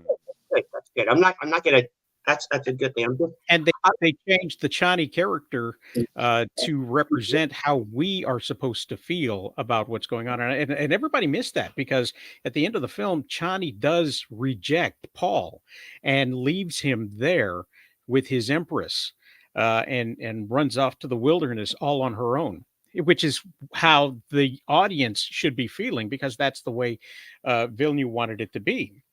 It's the downfall of a good character turning into the villain that he was trying to avoid. It's it's using religion as a crutch to enslave people and to take cover. It's all that. Even the mother goes really, really dark in her quest to seek out the weak and the scared to enslave them in her religion that she's going on. So, I mean, a lot of stuff happened after the burial and the sandworm training. Okay. There was one funny scene in the beginning of the movie where I can't remember the character's name, but he keeps hyping up Paul, and he goes, Paul goes, I'm not the, oh shit, I forget the name. Cataract or. I go, I'm not here to lead you. I'm just here to learn your ways. Mm-hmm. And then the guy that's hyping up Paul goes, Javier Bardem. Yeah, he's the Badai or whatever. I can't remember. The leader. The leader, right? He's too humble to admit that he is, therefore he is. And I'm going, did Denis Villeneuve watch The Life of Brian? Because that scene is like literally stolen right from that movie. It totally is. And they call back to it like so many times as well. It's awesome. Like, yeah, I think he is aware of it. And I think he did that on purpose. But I could be wrong. Maybe I'm reading. Yeah, but he himself as a character is trying to fulfill the prophecies in which Villeneuve is trying to indict like Christianity in the same sort of way with the Old Testament using everything possible, referring back to the scriptures. No. This is just talking about the Bene Gesserits. It has nothing to do with our religions at all. Absolutely it does. He's indicting Christianity. He's indicting Muslims. He's indicting all religions as well as indicting commerce in the way that they oppress the people. So, all of this is, unless it's too veiled for the average viewer, all of that is just right there spilled out to show you how all of these things lead to a bad outcome. At least that's how I saw it. Yeah. And then I think there's one other big change that we could kind of mention without like spoiling anything, but over the book, it takes place over like 3 years, and in the two movies, it takes place over like 6 months. So that kind of sucks. Like you don't get quite as much development, and then because of that time crunch, you can't exactly do some of the storylines that are in there. So yeah, like but the introduction pretty of the decent adaptation. Well, I mean, she's there, but kind of weird. But yeah, it does change the ending of this movie a little bit. Yeah, and it also ended as the same way that the first one ended, which leaves it up to possibility of more Dune coming. Well, as long as there's not that much dialogue, because Bellino doesn't really like dialogue in his movies, No, no. which Which which, is which, which makes Dune a good choice to apply that. I have to Yeah, say. but then you get longer burial scenes to illustrate the stuff you could have said earlier in the first film. I wonder if he's going to regret redoing somebody else's work as much as he regretted doing what was that other one? The other movie he said he regretted having to remake. Or Blade Runner. Yeah, I wonder if he's going to regret. I wonder if he's going to regret having done Dune as much as he regretted doing Blade Runner. Well, if he's any kind of artist, he will. Also, He was happy with Blade Runner when it came out, and he did all the fine press for it, and he waited until it was on DVD or whatever to trash it. So maybe he'll I do think the same thing with Dune 2. Yeah, well, I mean, the time that he had in between Dune 1 and Dune 2 was so crucial because there's so many things that were improved, even on that first one with the, especially graphics. I don't know. It looks visually impressive, but I'm sure as an artist, you'd have some way to critique yourself and find what you should have done better.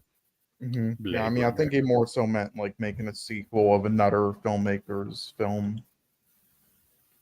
Well, I Now, who mean, knows taking what he on meant, 'cause he Dune, hates though, dialogue. like each version is so iconic, and the book itself, like Yeah. I don't know, there'd have to be pressure Yeah. there as well. But I understand what you're saying.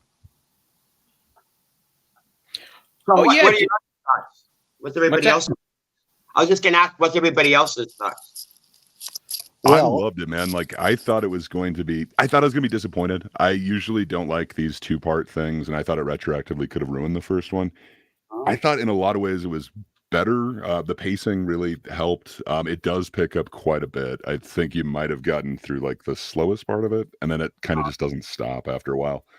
But I don't know. I do have some issues with it. I wish it was a little bit closer to the book, but can kind of understand why they didn't.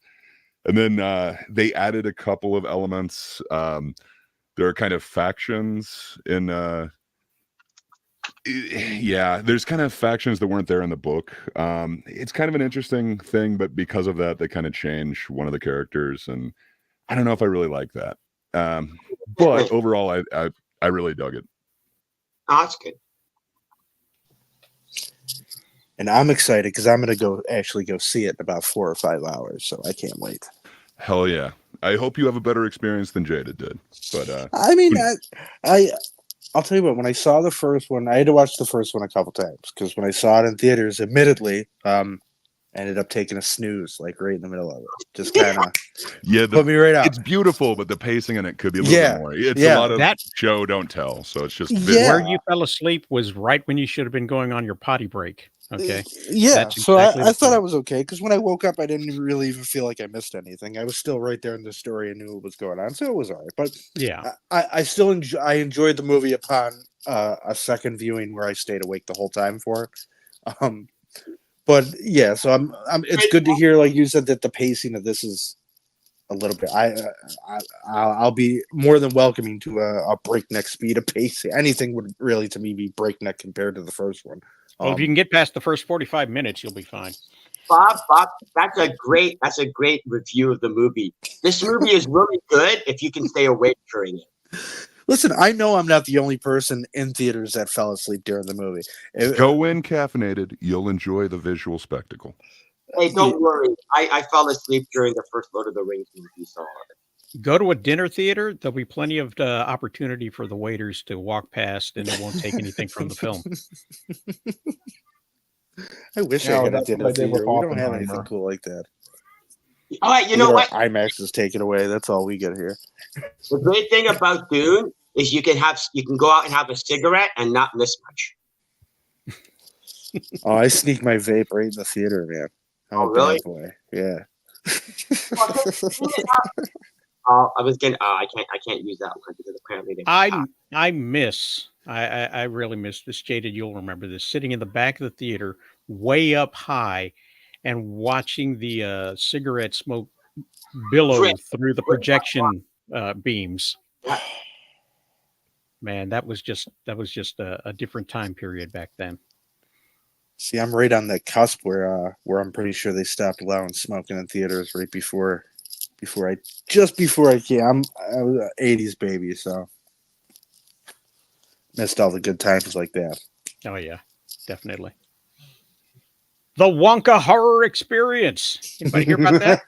Yes, please. Oh, that was hilarious. Kids need to learn sometime. I got the peripheral of it. Apparently, it sucked, and apparently something about jelly beans. That's all I really know. No, Yeah, no plural. Jelly beans, sir. Just Beans. AI The thing. girl said that she started off giving 3 jelly beans each to ration it, and then eventually she had to go down to 1 jelly bean each because she saw how many I jelly didn't beans hear there about were. those lucky first few. Yeah, the lucky first few got 3 jelly beans each, and then after about, I guess, maybe half an hour, it was down to like 1 jelly bean each. Were these like pre-sale tickets? Out of curiosity, does anyone I believe know? that they were pre-sale tickets. So how would you not buy an extra damn bag of jelly beans?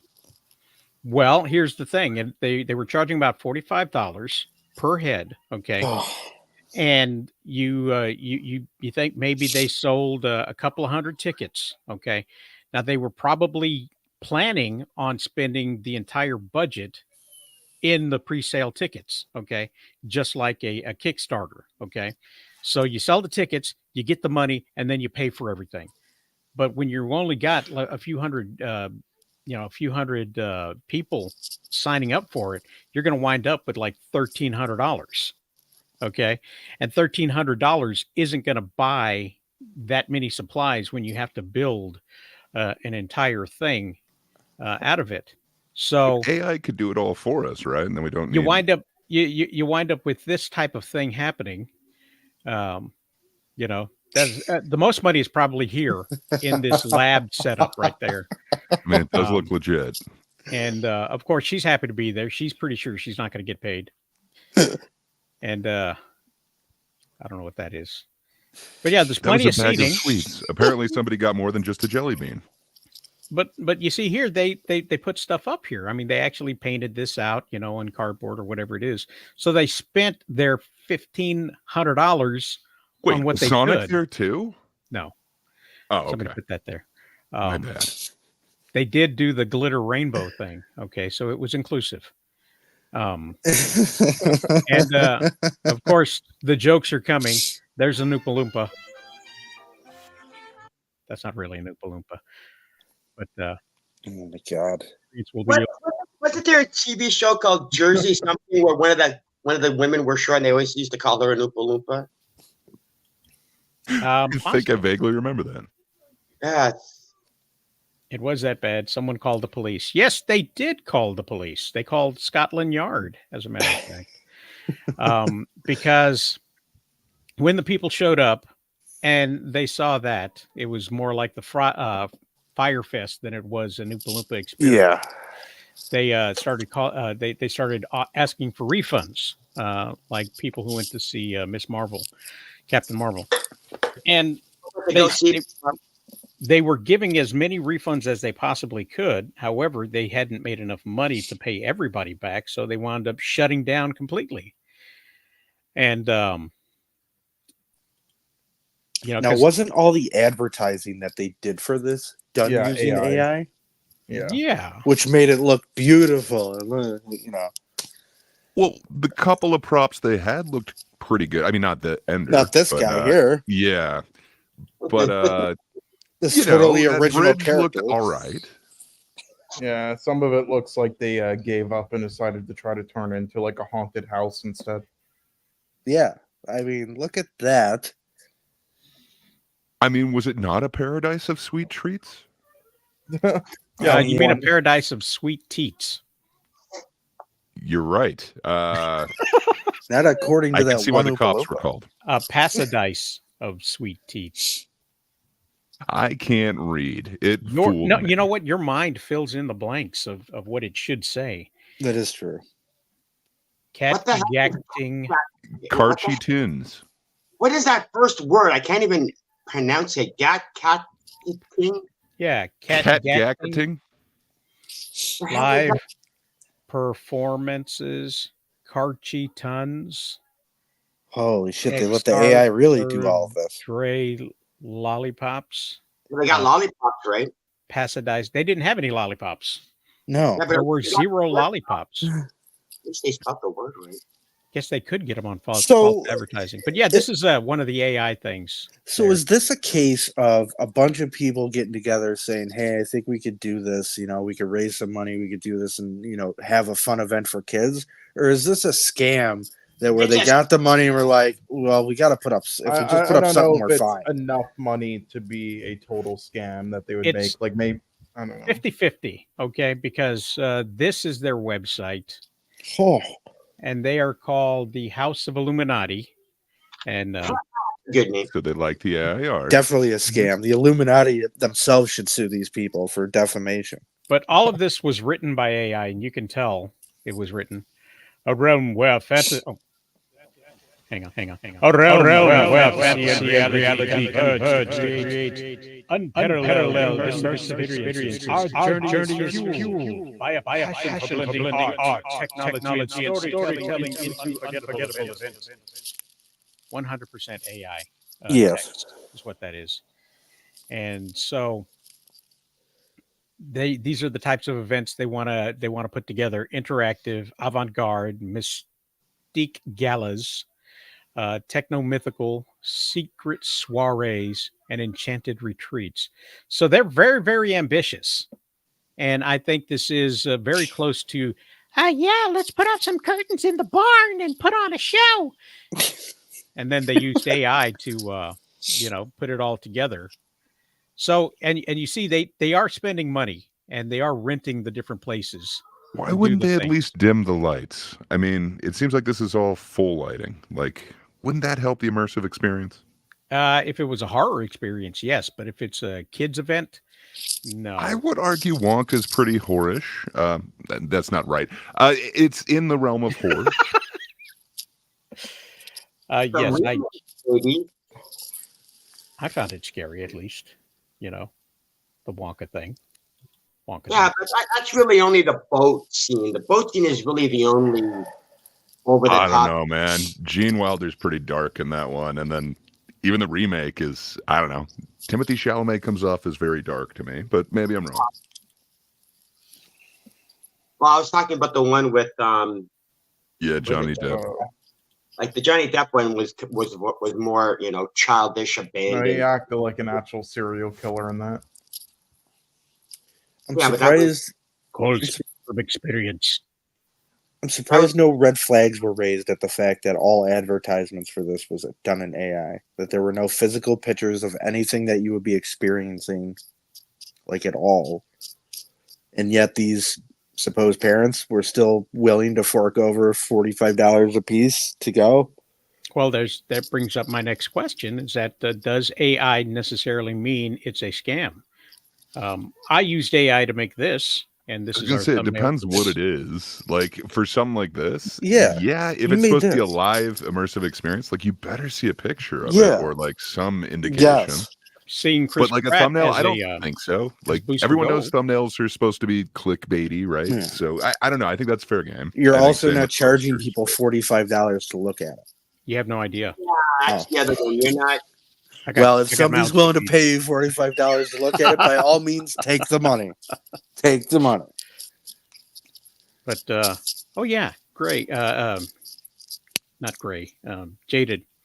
I wanted to tell you real quick. Let me get rid of the banner. Let me hide that real quick.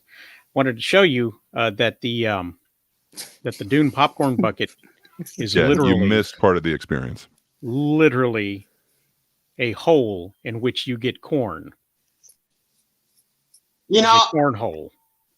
There are people that just don't understand the concept of the word cornhole. They really don't. I mean, it got popular during the pandemic on when nobody else was doing any kind of sports. They were showing a lot of cornhole.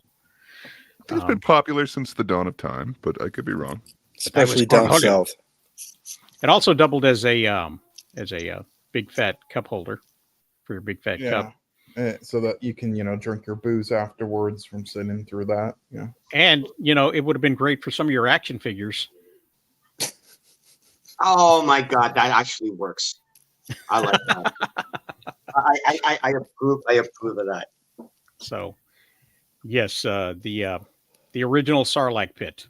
That's what that is. So, but that's what we had there earlier when we were talking about the thingy. So yeah, there was lemonade and jelly beans passed about. Not too much though, because they only had a certain amount because of their lack of funding. I don't think they brought too much money initially into it, and I think they were relying too much on ticket sales to put the rest of it together.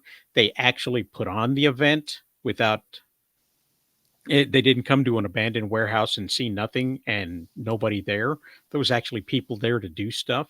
They contracted some actors who they didn't pay to be there, and they learned their lines, even though they were written by AI. And they tried and they failed is essentially what happened. And I really think that's what happened. I don't think it was a scam. I think they just sucked at their job. And so, they did worse than Maxime Dupree. Yeah, pretty much. Yeah, like even if it was a scam, like they make barely any money off of it, so it just isn't worth it. So I don't think it is a scam. It's just maybe if it got like big to a certain point, and then they did the other events, and then they got greedy with things, sure. But yeah, I think they just suck. Somebody lead me to that poem that Brolin wrote about Timothy's popcorn bucket. I'd love to see that. That would be awesome. I don't know. I think this is more of a cautionary tale of going. You can't go fund everything. You can't go fund, a thing like this. Like you can go fund, books or games and stuff, but you can't rely on. Because again, if you don't get enough of with a GoFundMe, if you don't get enough of the funding, the project's canceled. Whereas with this, it's like if you only got 50 people to show up, you're screwed. Yeah, but you better have jelly beans for the 50 people. Yeah. Again, I understand that, but technically, I don't even know why they were giving out jelly beans in the first place. Like, why would that even be necessary as part of the experience? They didn't. Yeah, it seems more like a backhand. Like, really? They missed an opportunity to sell branded chocolate, and you think they could money. afford branded chocolate? Well, if it's Willy Wonka's chocolate factory. Yeah, you sell the chocolate for like $5-7 a bar. Yeah, and then you can start giving out refunds to people. Yeah, if there's ever been a place that called for a chocolate fountain, it was this thing. And you can't. It's like doing a theater run and going, okay, we're going to do this. We have this project for this theater idea. Can you go fund us, and then we'll just set up the I imagine a movie was based off of a GoFundMe. And then only 1,000 people decided to donate $10. You can't make a movie off of that. You can't have. You have to. It's just a stupid idea in the first place. It's not a question of it being a scam or not or poorly done. It was a stupid idea that was bound to fail unless you had, 1,000 or 3,000 people willing to go to give you the money to be able to actually do anything worth doing. It was bound to fail initially because they did not make enough money to cover anything. Had they made their initial investment and bought the Willy Wonka experience that they promised visually with the AI art, there wasn't enough people to pay it back.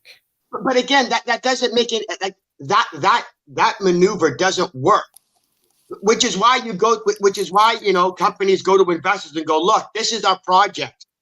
Would you like to invest $100,000 into this project so that we can actually build the project and hopefully get people to come see the project? This is in the reverse. We're going, we don't have any money. We're gonna base your experience. Like what they should have done, which of course would have been even worse, unfortunately, is this experience is based off of your participation. The more of you that want to show up, the better the experience is going to be. Because that's literally what it was. It was literally based entirely on how many people were willing to actually invest and risk money on this. That's a stupid. That alone makes it a scam. That alone makes it a scam, regardless of whether it was badly done or not. Because you're telling somebody we haven't even built a stage yet. But they didn't tell anybody, and I think that right there leads it more to scummy marketing, at least. Right. Like, I don't know. I just think it was a stupid. I'm glad. In looking back, I'm glad it failed, because then other people are going to go, "Hey, let's try that scam idea too."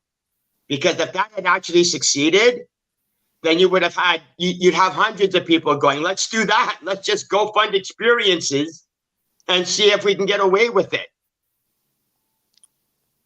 Yeah, I think they're trying to build. My dumb internet just went out. I am so sorry. I'm glad you had enough of it left to message us. Oh. He's probably doing that from his phone. That's fine, Gray. We will honor any thumbs, comments that you use on your phone for the rest of the show. And I think we agree that what they did was bad, what they did was wrong, and what they did. No, it was good. It was a good lesson for kids, to be disappointed by everything.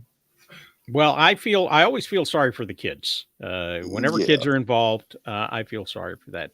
But any parent who doesn't fully vet any situation they spend money on, it's a comedy gold to me. So, you know what they should have done to recoup their losses? They should have videotaped all of the angry parents, put it on YouTube, and that would have gotten like 20 million views of people watching how pissed off the parents were at seeing this, like literally recording the kids' faces as they walk in of like, the hell is this? That would have been comedy gold. That I think would. It looked a lot like a church event. You know what I mean? Yes. That scattered. Yes. But the props that they did have were top quality. The one or two items that they had, save the banners of AI art that they printed and stuck to the wall. I don't think they had the right to paint anything in there. So there's curtains up and everything else. It's a lot like what you would see at a convention that had 0 vendors. Yeah. I think you're right. A church event does describe it very well. We are required to be here. Everybody's volunteering, and it looks like it. Yeah. The Willy Wonka experience. This is what happens when you have theater kids in charge. That's what you get. The Willy Wonka experience. Yes, in Scotland. Scotland. No, I don't know where they was at. Who knows? In Scotland Yard got involved. You said they literally had to come down there. Yeah. If they filmed it. See if I can do this real quick. If they filmed it, sell it as a VR immersive angry parent experience. See, I can't do your voice. Your voice would have been perfect for that, Gray. So instead of the Willy Wonka experience, you could have called it the Karen experience. I want to see your manager. Okay, he's over there giving out jelly beans. Go right ahead. He's hiding behind the mirror, scaring children. Yes. Children.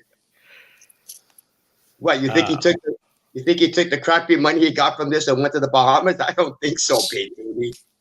I think having failed at several things, not necessarily this big or this noticeable, when you end an experience like this, you are literally out money. Whoever put this together is out of money. They didn't earn a bit on this. They didn't even earn lunch money. I think they gave away what they had and then shut it down because they couldn't give away anymore because they didn't have it. There was no money to be had. They in the hole, and they still owe the actors. So who knows? Maybe we'll see them. We'll see a news article about how they declared bankruptcy and moved on to the next thing, and the website will go dark. Yeah. I mean, Well, website's still up by now. inspired more. For one, I'm looking forward to whatever their next venture is. Can't Oh, be any same. worse than this. Yeah, you know what their next one's going to be? It's going to be the. Man, Bob, what do you mean it can't be worse? Here, it's going to be the Iron Claw experience. That's what the next one is.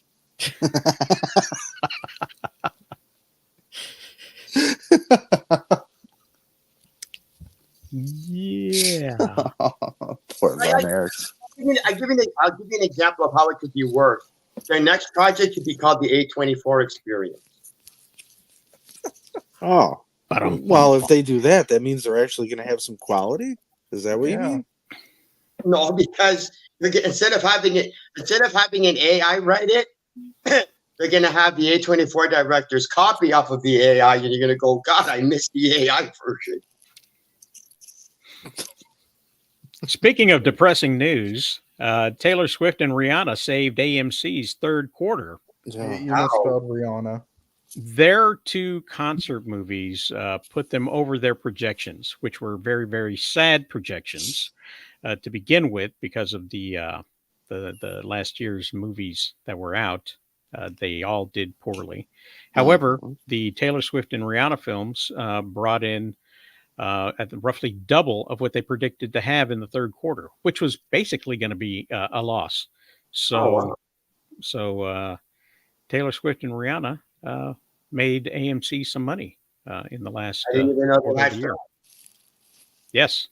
And that's the point, I think, behind that is that they don't need Hollywood to make money. And the theaters can find a way to be fine by having stuff like that, concert films show up. So Hollywood, just gotta have stuff people are interested in seeing. Crazy thought, isn't it? Perry White is still not white. For those people who are keeping count, James Gunn and his people have hired a Perry White actor who happens to be what Chill likes to say is melanated. And you got two types of races complaining about it. Okay. The first one will tell you that they're replacing all the white people in the movies. And that's a silly statement to have, silly position to have.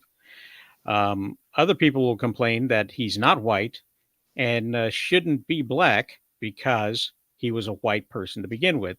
And they should go back to doing what they're doing because this waters down the representation, and they should be lead actors being blackinated.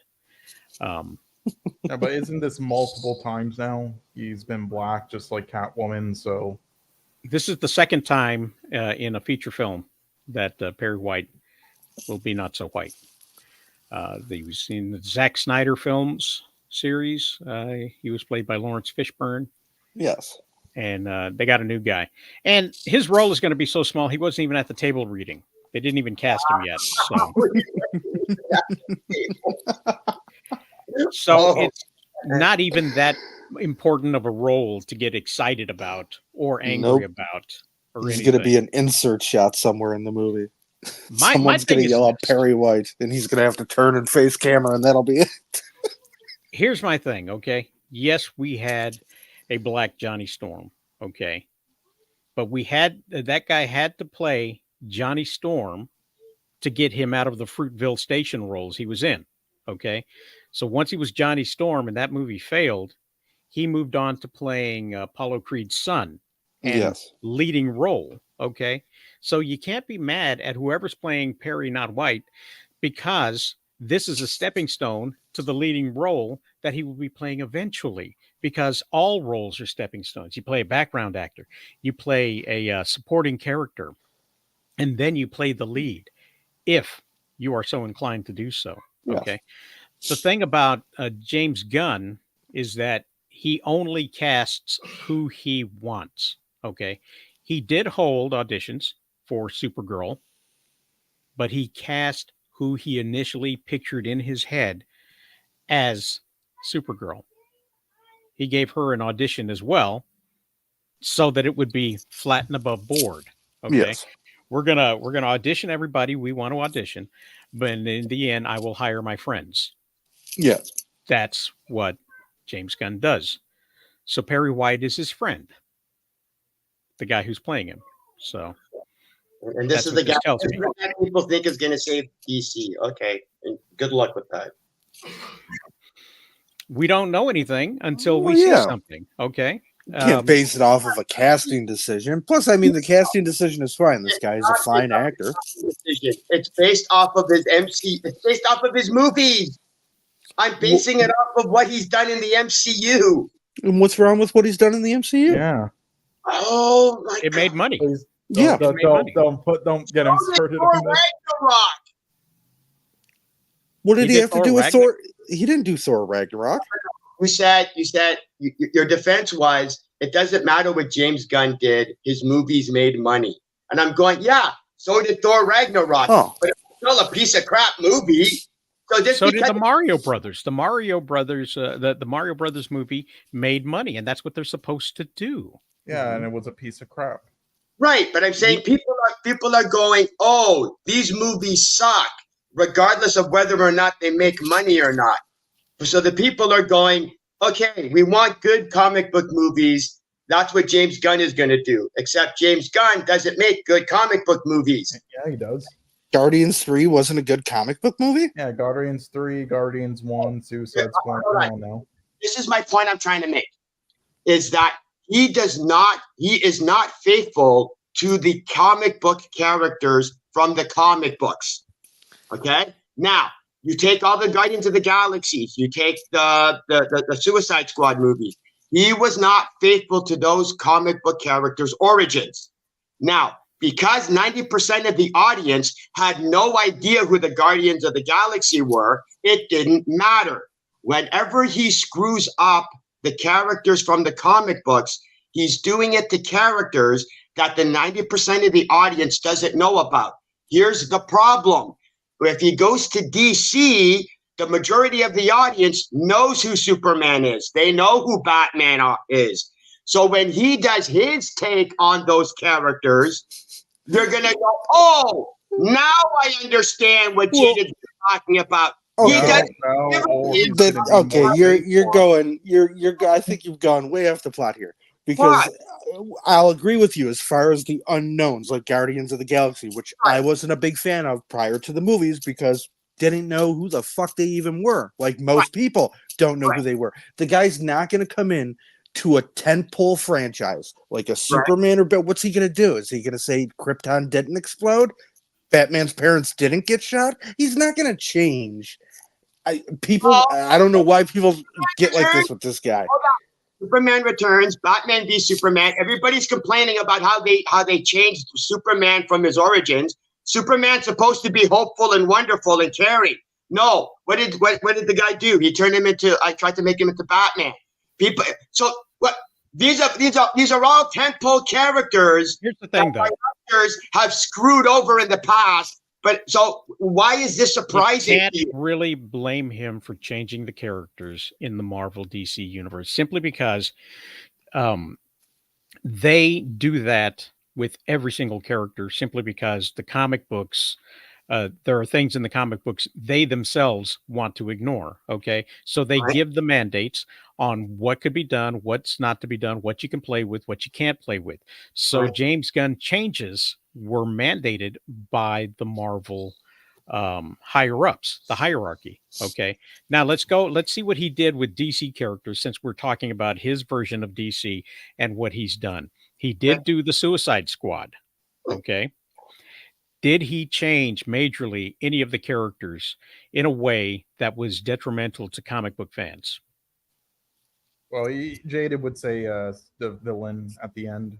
Well, give him an opportunity. Give him an opportunity. Sorrow the Conqueror.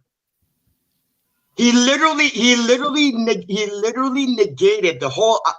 He took the idea of Starro the Conqueror and made him a giant kaiju. Okay, But that was awesome. no, it wasn't. It wasn't the real Starro though. So that wasn't.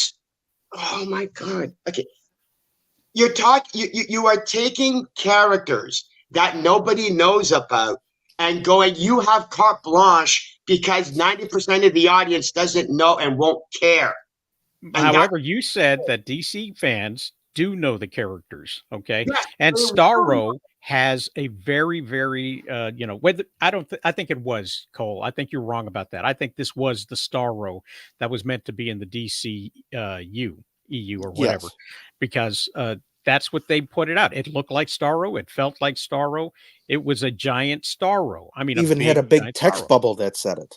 So for you to say that this was not the character from the DC comic books, I think you're incorrect. I think Jaded is right that this is a character that they changed that was detrimental to what was going on in the storyline. Like, you can't have now the Justice League facing off with Starro the way he did in the comic books when he faced off against the Justice League.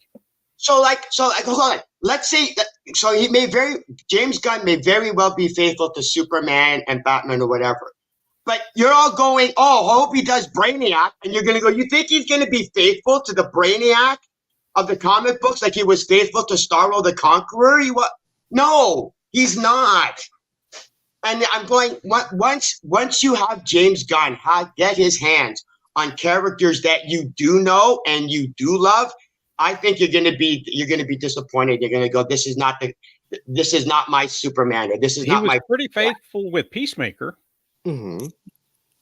Again, he was faithful with that because he loved that character. He loved that character's version in the comic books. But if he doesn't like the character's origins, he's going to go, I'm just going to make my own version. I mean, it seems to like Superman a lot with the care he's putting into it so far. But I mean, he's been faithful with other things. He may very well do good with the main characters. But I'm saying, a lot of people are going, do Brainiac or do what's the other one that everybody keeps asking him to do? Like they're basically going anybody but Lex Luthor. But I think Lex Luthor is going to be the main villain in the first one. He's going to be a secondary villain in the first one. I think he's long-term casting. I do just want to say, with Starro, that was more so a question because I didn't know, but I heard people, I believe, say before, like, it might not be that, like, the main Starro, it might be like a different version of Starro, like a kind of imposter # not my Starro. Yeah, I don't know, but anyway, I mean, I don't really care like what changes he makes to the comic books because they all do their own different things, and as you said, with like the MCU board people and everything, so I really don't care, like it would be obviously as accurate as possible would be nice, but as long as the changes aren't just stupid and make no sense, like BVS and stuff, and which I did think, the changes in Guardians and the Suicide Squad, like, again, I would have liked more accuracy there, but they at least made sense, a lot of the changes, but the main thing also, just as long as the film is at least good, like, I don't really care about, how comic accurate it is or not, as long as it's enough and it doesn't do things that just. He wasn't comic accurate with Ratcatcher, and I really didn't think he improved on Ratcatcher. Yeah, but I mean, I like the character because he didn't improve on Polka Dot Man. He didn't improve on anybody. I'm sorry. I mean, I thought the actors did a good job. I liked the write-in. Thought they, had entertaining scenes, and so I'm fine with that.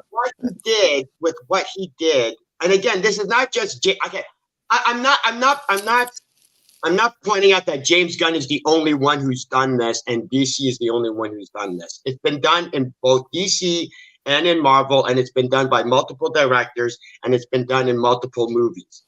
I'm just saying that this is. I'm just warning. I'm just asking you guys to prepare yourselves. It's been done with characters you didn't know about. Be prepared to what he's going to do with characters you do know about, because for the last couple of years, you've told James Gunn, You can do whatever you want with the characters you're given. We don't have a problem with it. I've never said that. I would ask you this then, Jada. Do you have this same feeling every time a new writing team comes onto a comic staple? So Yeah. when how is it any different than a new writing team coming onto an already existing comic book property that thus makes changes to an already existing comic book character that everybody knows and has established lore? How is it any different? Because when I go into a movie, I have the mentality that the director is given carte blanche to do his interpretation and his take on the character. So if he wants to do a certain take on a character, that is what he's doing, and he has been given that trust to actually do an interesting version of that character. But there's still an outline in which they have to adhere to. Agree. But when you change the personality of take Daredevil, okay? If the director who is given Daredevil, they're able to do whatever they want. If they want to interpret his justice, like how he decides to, pursue justice and be a lawyer, that's fine. But if you take the Daredevil character and his version of doing justice is going the Punisher route, then I have a problem because that's not the character. Okay. You can have Daredevil pursue justice that's different than how the comic book portrayed it, but you still have to portray it equal to what the character was like. He still has to be a lawyer in the movie. You can't suddenly make Matt Murdock in the movie. You know what? I want to make Matt Murdock an accountant in his daily life. No, you don't get to do that because you're no longer making it a Daredevil character. What's his face? Drax is my favorite example. Drax was in the comic books. Drax literally exists to kill Thanos. That is his entire purpose in the comic book. And whether you want to blame James Gunn or whether you want to blame the studio, they went, nah, we don't want that version of Drax. We want him to be some muscle-bound guy who's stupid and, takes everything literally. I go, fine. That you can have that character. Don't call him Drax.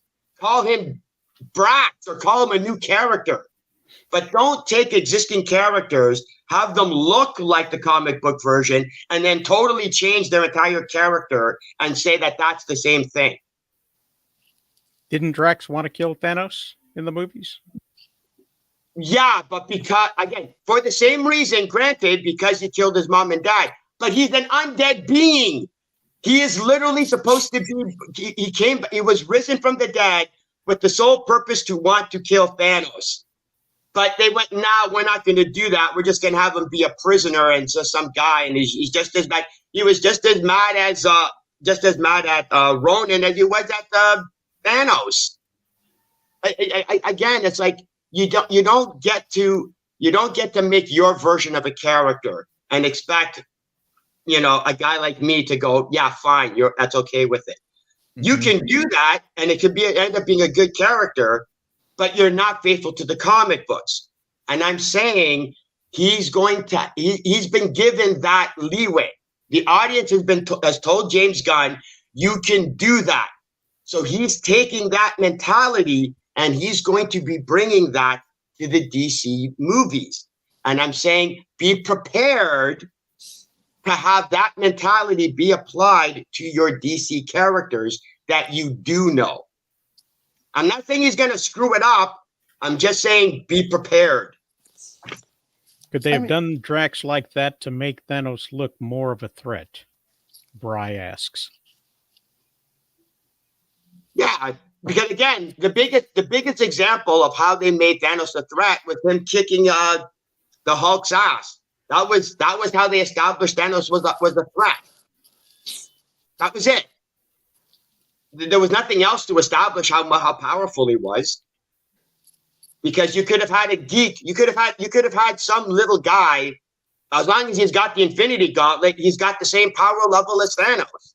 Except the idea was before Thanos had the Gauntlet, he was still a powerhouse. He could still, stand toe to toe with the Silver Surfer. He could still stand toe to toe with Warlock, even without the gauntlet. So Well, he was in charge of Ronan. I mean, Ronan, is that the right name? Is that the name? yeah, Ronan the Ronan- Accuser? Okay. He Ronan was afraid of him. So that establishes him as that, and then Drax couldn't take in hand-to-hand combat Ronan. So that put him at a different power level. So I think Thanos is really established well within the context of the film as being well, as no, the powerful as reason he he was. was except that's the problem is though, Rosales, is that the reason Ronan was scared of Thanos wasn't due to his power level, but because of his he was scared of Thanos like somebody would be scared of Caesar in Roman times. Not because Caesar was this powerful individual, but because he controlled millions of followers. It was he had power in his numbers and what he ruled. Thanos was powerful like Caesar was powerful in the movies. But he was also as powerful as he And turned that out was to be against the Hulk. So it's right, safe to say that Ronan knew how powerful he was before right, that was established in the film. right. But I'm saying the only scene that establishes that was the fight against the Hulk. Everything else was basing it off of the fight with the Hulk. In other words, you didn't see Ronan with Foreshadowing. the hammer. I'm saying you didn't see Ronan with the hammer go up against Thanos and Thanos just backhand him. It was just like, oh, Ronan is scared of Thanos because of what Thanos did to the Hulk. Everybody's scared of Thanos because of what we saw Thanos do to the Hulk. There wasn't anything establishing that Thanos was a major powerhouse. I mean, Except Ronan fearing him. That's Ronan fearing him. That's it. Nobody else was scared of him. Well, his daughters weren't that scared of him. So. No, because they knew what they could do to him, right? But I mean, I'm getting off topic. I apologize. I ramble. No, it's fine. We try to keep up. We try to keep up as best we can. The problem is one stupid leads to another stupid, which leads to another stupid. Yeah. Well, I mean, whatever. That should be a book. You going to write that soon? I would buy that. We would pitch it on the show. Yeah. I mean, like, as long as it isn't like Man of Steel level of like breaking the character, I don't really care. Yes, I guess. And if it happens, and yeah, I'll criticize it. But as long as it isn't like that level of it, then I don't care. As long as it's a great film, and James Gunn has made well-made films. He's one of the best right now making comic book films, just on a well-done standpoint and a quality standpoint. Yes, and with visual storytelling. So I don't really care if there's like some minor changes. That doesn't matter as much to me. What matters? I don't care about minor changes. Yeah, and also for people like being afraid, like, oh, he's only done like comedy films and stuff. Okay, you clearly James don't know much about Gunn happens to be in a unique position to choose which George Lucas he can become. Okay, he can become George Lucas #1, who actually listened to his peers and his wife and made the changes accordingly, or he can be George Lucas 2.0, who didn't listen to anybody and surrounded himself with yes men. Okay, we are in a prime position.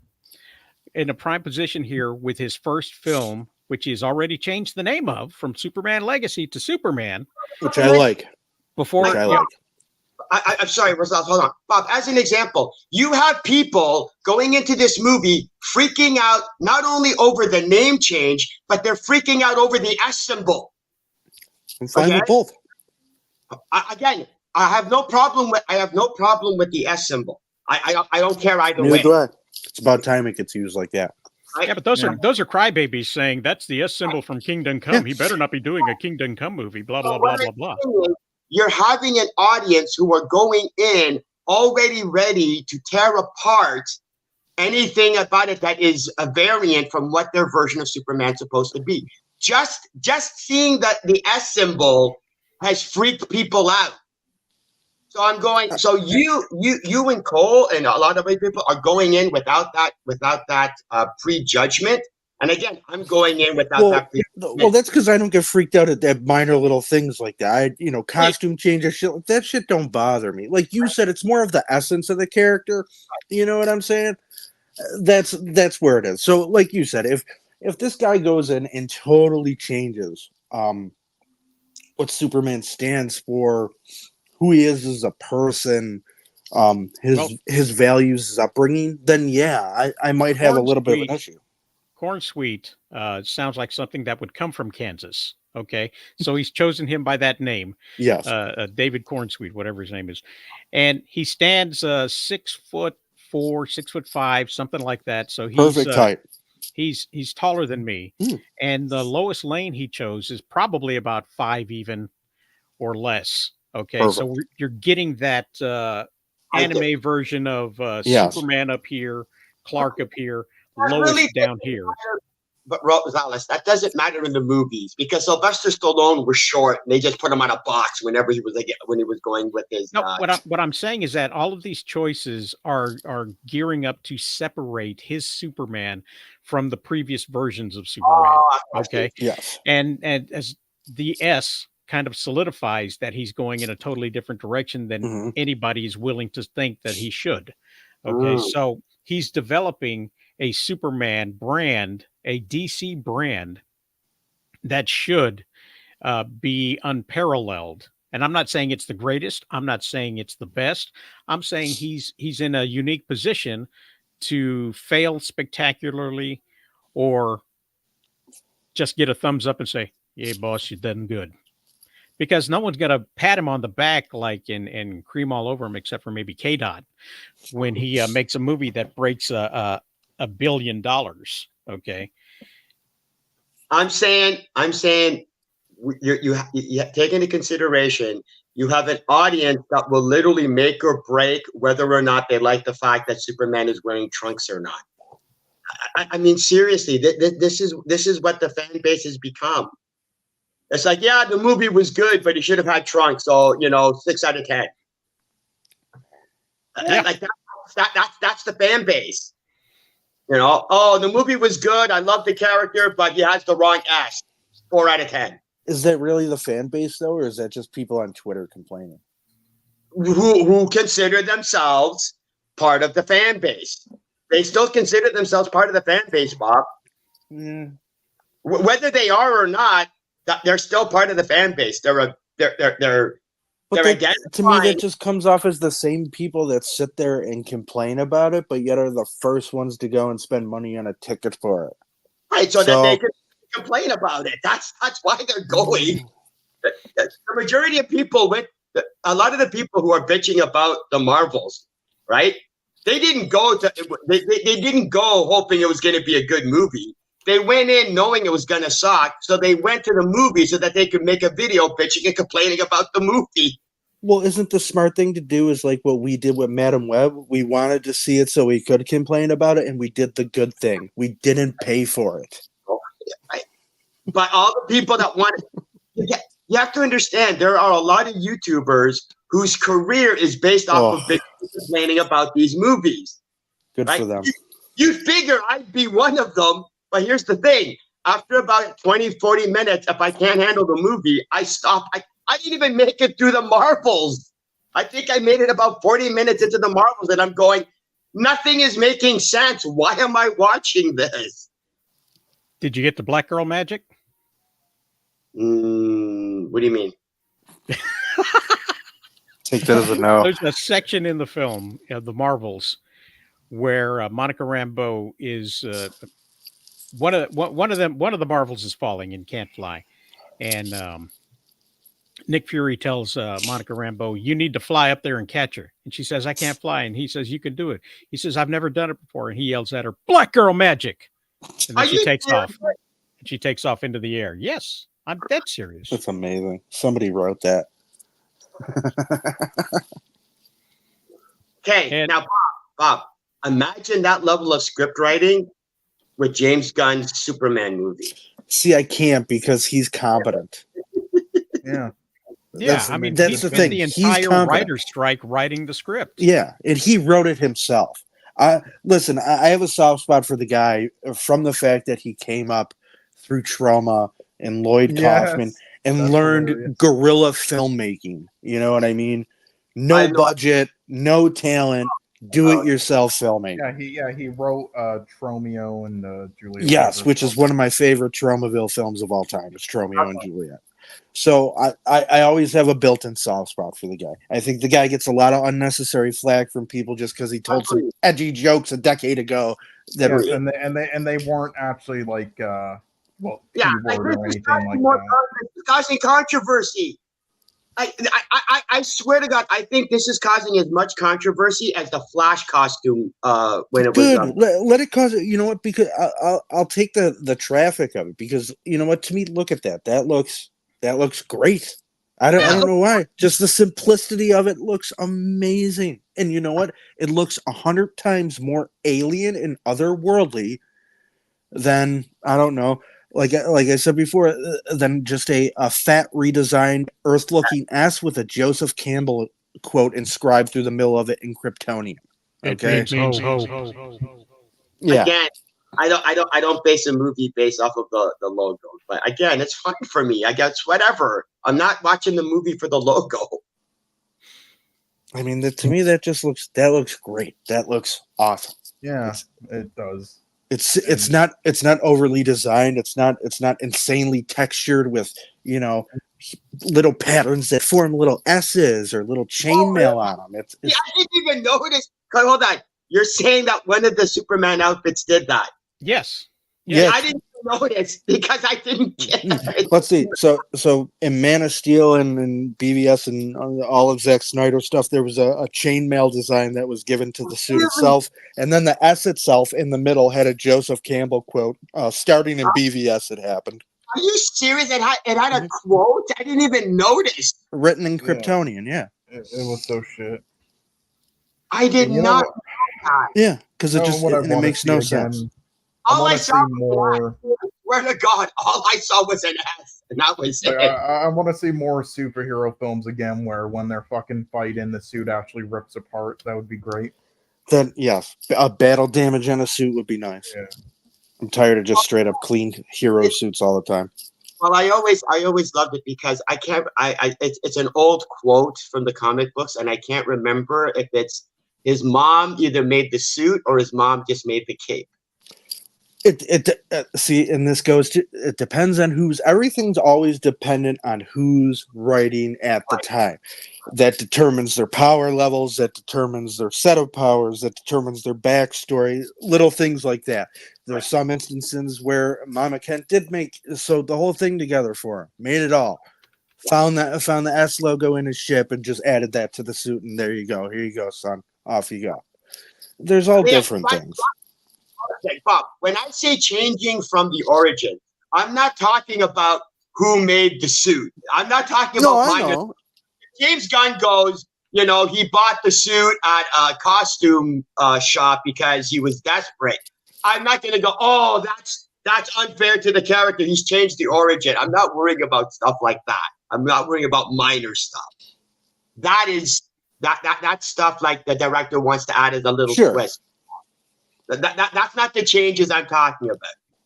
I don't know, but this still to me looks stupid. You were talking about. It does. I mean, I didn't think this was a good design at all. I don't think. No. Again, all I see is blue and red, and I see an S. That's all I see. You could see the interlinkings of it does. It's supposed to resemble like ancient chainmail almost. Oh, it's supposed to look like chainmail. Oh, okay. Yeah. I guess. Which that's fine, but they don't spend enough time on Krypton in the beginning, even talking about any of their suits, why they have battle suits, why a scientist who was born a scientist, only to be a scientist, has any sort of military training whatsoever. But whatever. And this one has. So are you saying Superman's a Mary too? No, I'm saying Jor-El was. So, even though this isn't fabric, it's got a fabric style pattern to it. Yeah, right. That it looks like you remember in cars they used to have fabric over the plastic covering on like the arms of the on the inside of the doors of a car. Yes, that's what it reminds me of. Okay. Oh yeah. You could have done the same thing with some leather and made it look like a sort of upholstery. I see this picture. I see this picture, and my only concern is why is there snow on it? I want to know the backstory of why there's snow on it. Where is he? A lot of people are excited about it being the Fortress of Solitude. Fortress of Solitude? Why else would it have snow on it? Unless it's not snow and he's, insulating Ma Kent's house back in Smallville. There's... Got it. Snort. Okay, hold on. How do you know he's not making snow angels in this scene? That is true. That would be freaking awesome. I think if he was autistic, if Kent was autistic, it would be fantastic and answer a whole lot of questions. It would be why Superman believes what he believes. That's something I would have a problem with. You cannot make Kent autistic. It would be why he's so dead set in black and white, good versus evil, Ma and Pa Kent, Smallville. The whole thing screams autism.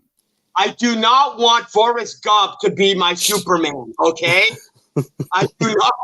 If you make Forrest Gump my Superman, I'm going to get pissed. Oh, I am going to get pissed. I'm not going to hurt you, Lois. Do you know how much of an automatic hit this movie would be if they just came out and said Superman's on the spectrum?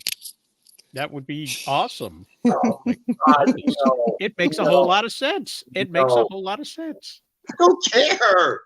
I don't care. It's got Kryptonian Asperger's. Yes. If in this movie they make Superman bi, I'm gonna fucking freak. I'm gonna ask the audience here. Let's find out. Do you want Superman to be on the spectrum to make all of his points of views make sense? Let us know in the comments below whether that's something you'd be interested in. I'm sure South Park already did that. Who? South Park? I'm sure. Yeah, I'm sure they already did that. Well, who cares? Everybody. There have been movies made about Superman since last century. I don't mind doing this again. I'll do it again all I want. I wish Bollywood would make another Superman movie again, honestly. Oh, thank you. Oh, that's hilarious. I love those things. I need to see Superman dancing with Spider-Woman after beating up a gang of thugs. I don't have a clue. That they can remake God. Was it the Mexican Batman or the Indian Batman? Indian Batman, I think, is what he's talking about. Oh, yeah. Yeah, there's all of those. Indian Batman, but there is a Superman the movie one where it's him and Spider-Woman after they beat up some thugs. They just, yeah, gotta you have a whole downloaded the wrong number. movie. That was the wrong torrent. What that was. I thought I was getting Superman 78, but that...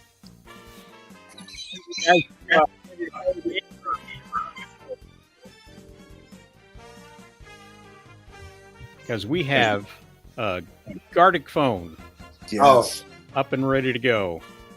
So we got it in the private chat there. I can put it again, I think.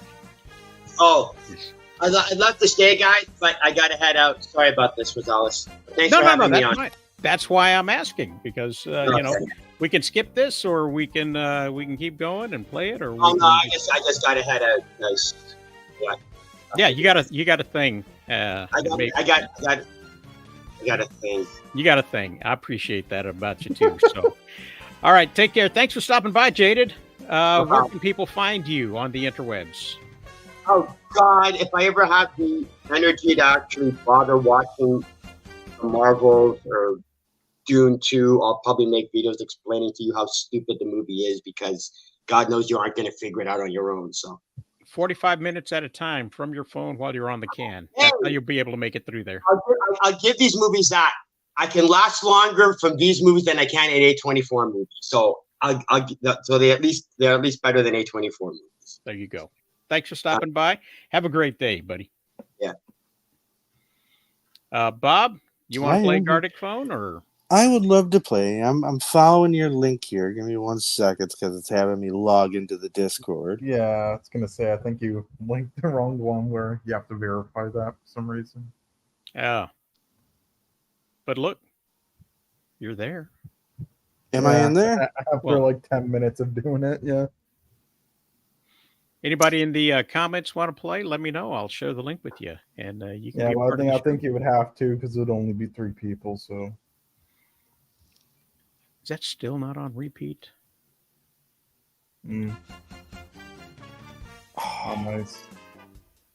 While we're waiting, I do have to say just again, people who I've heard so many people like James Gunn has only directed comedy films, so he's going to be terrible. It's like it really isn't difficult for a director to change genres or do anything like that, especially if they have dramatic moments in their stuff.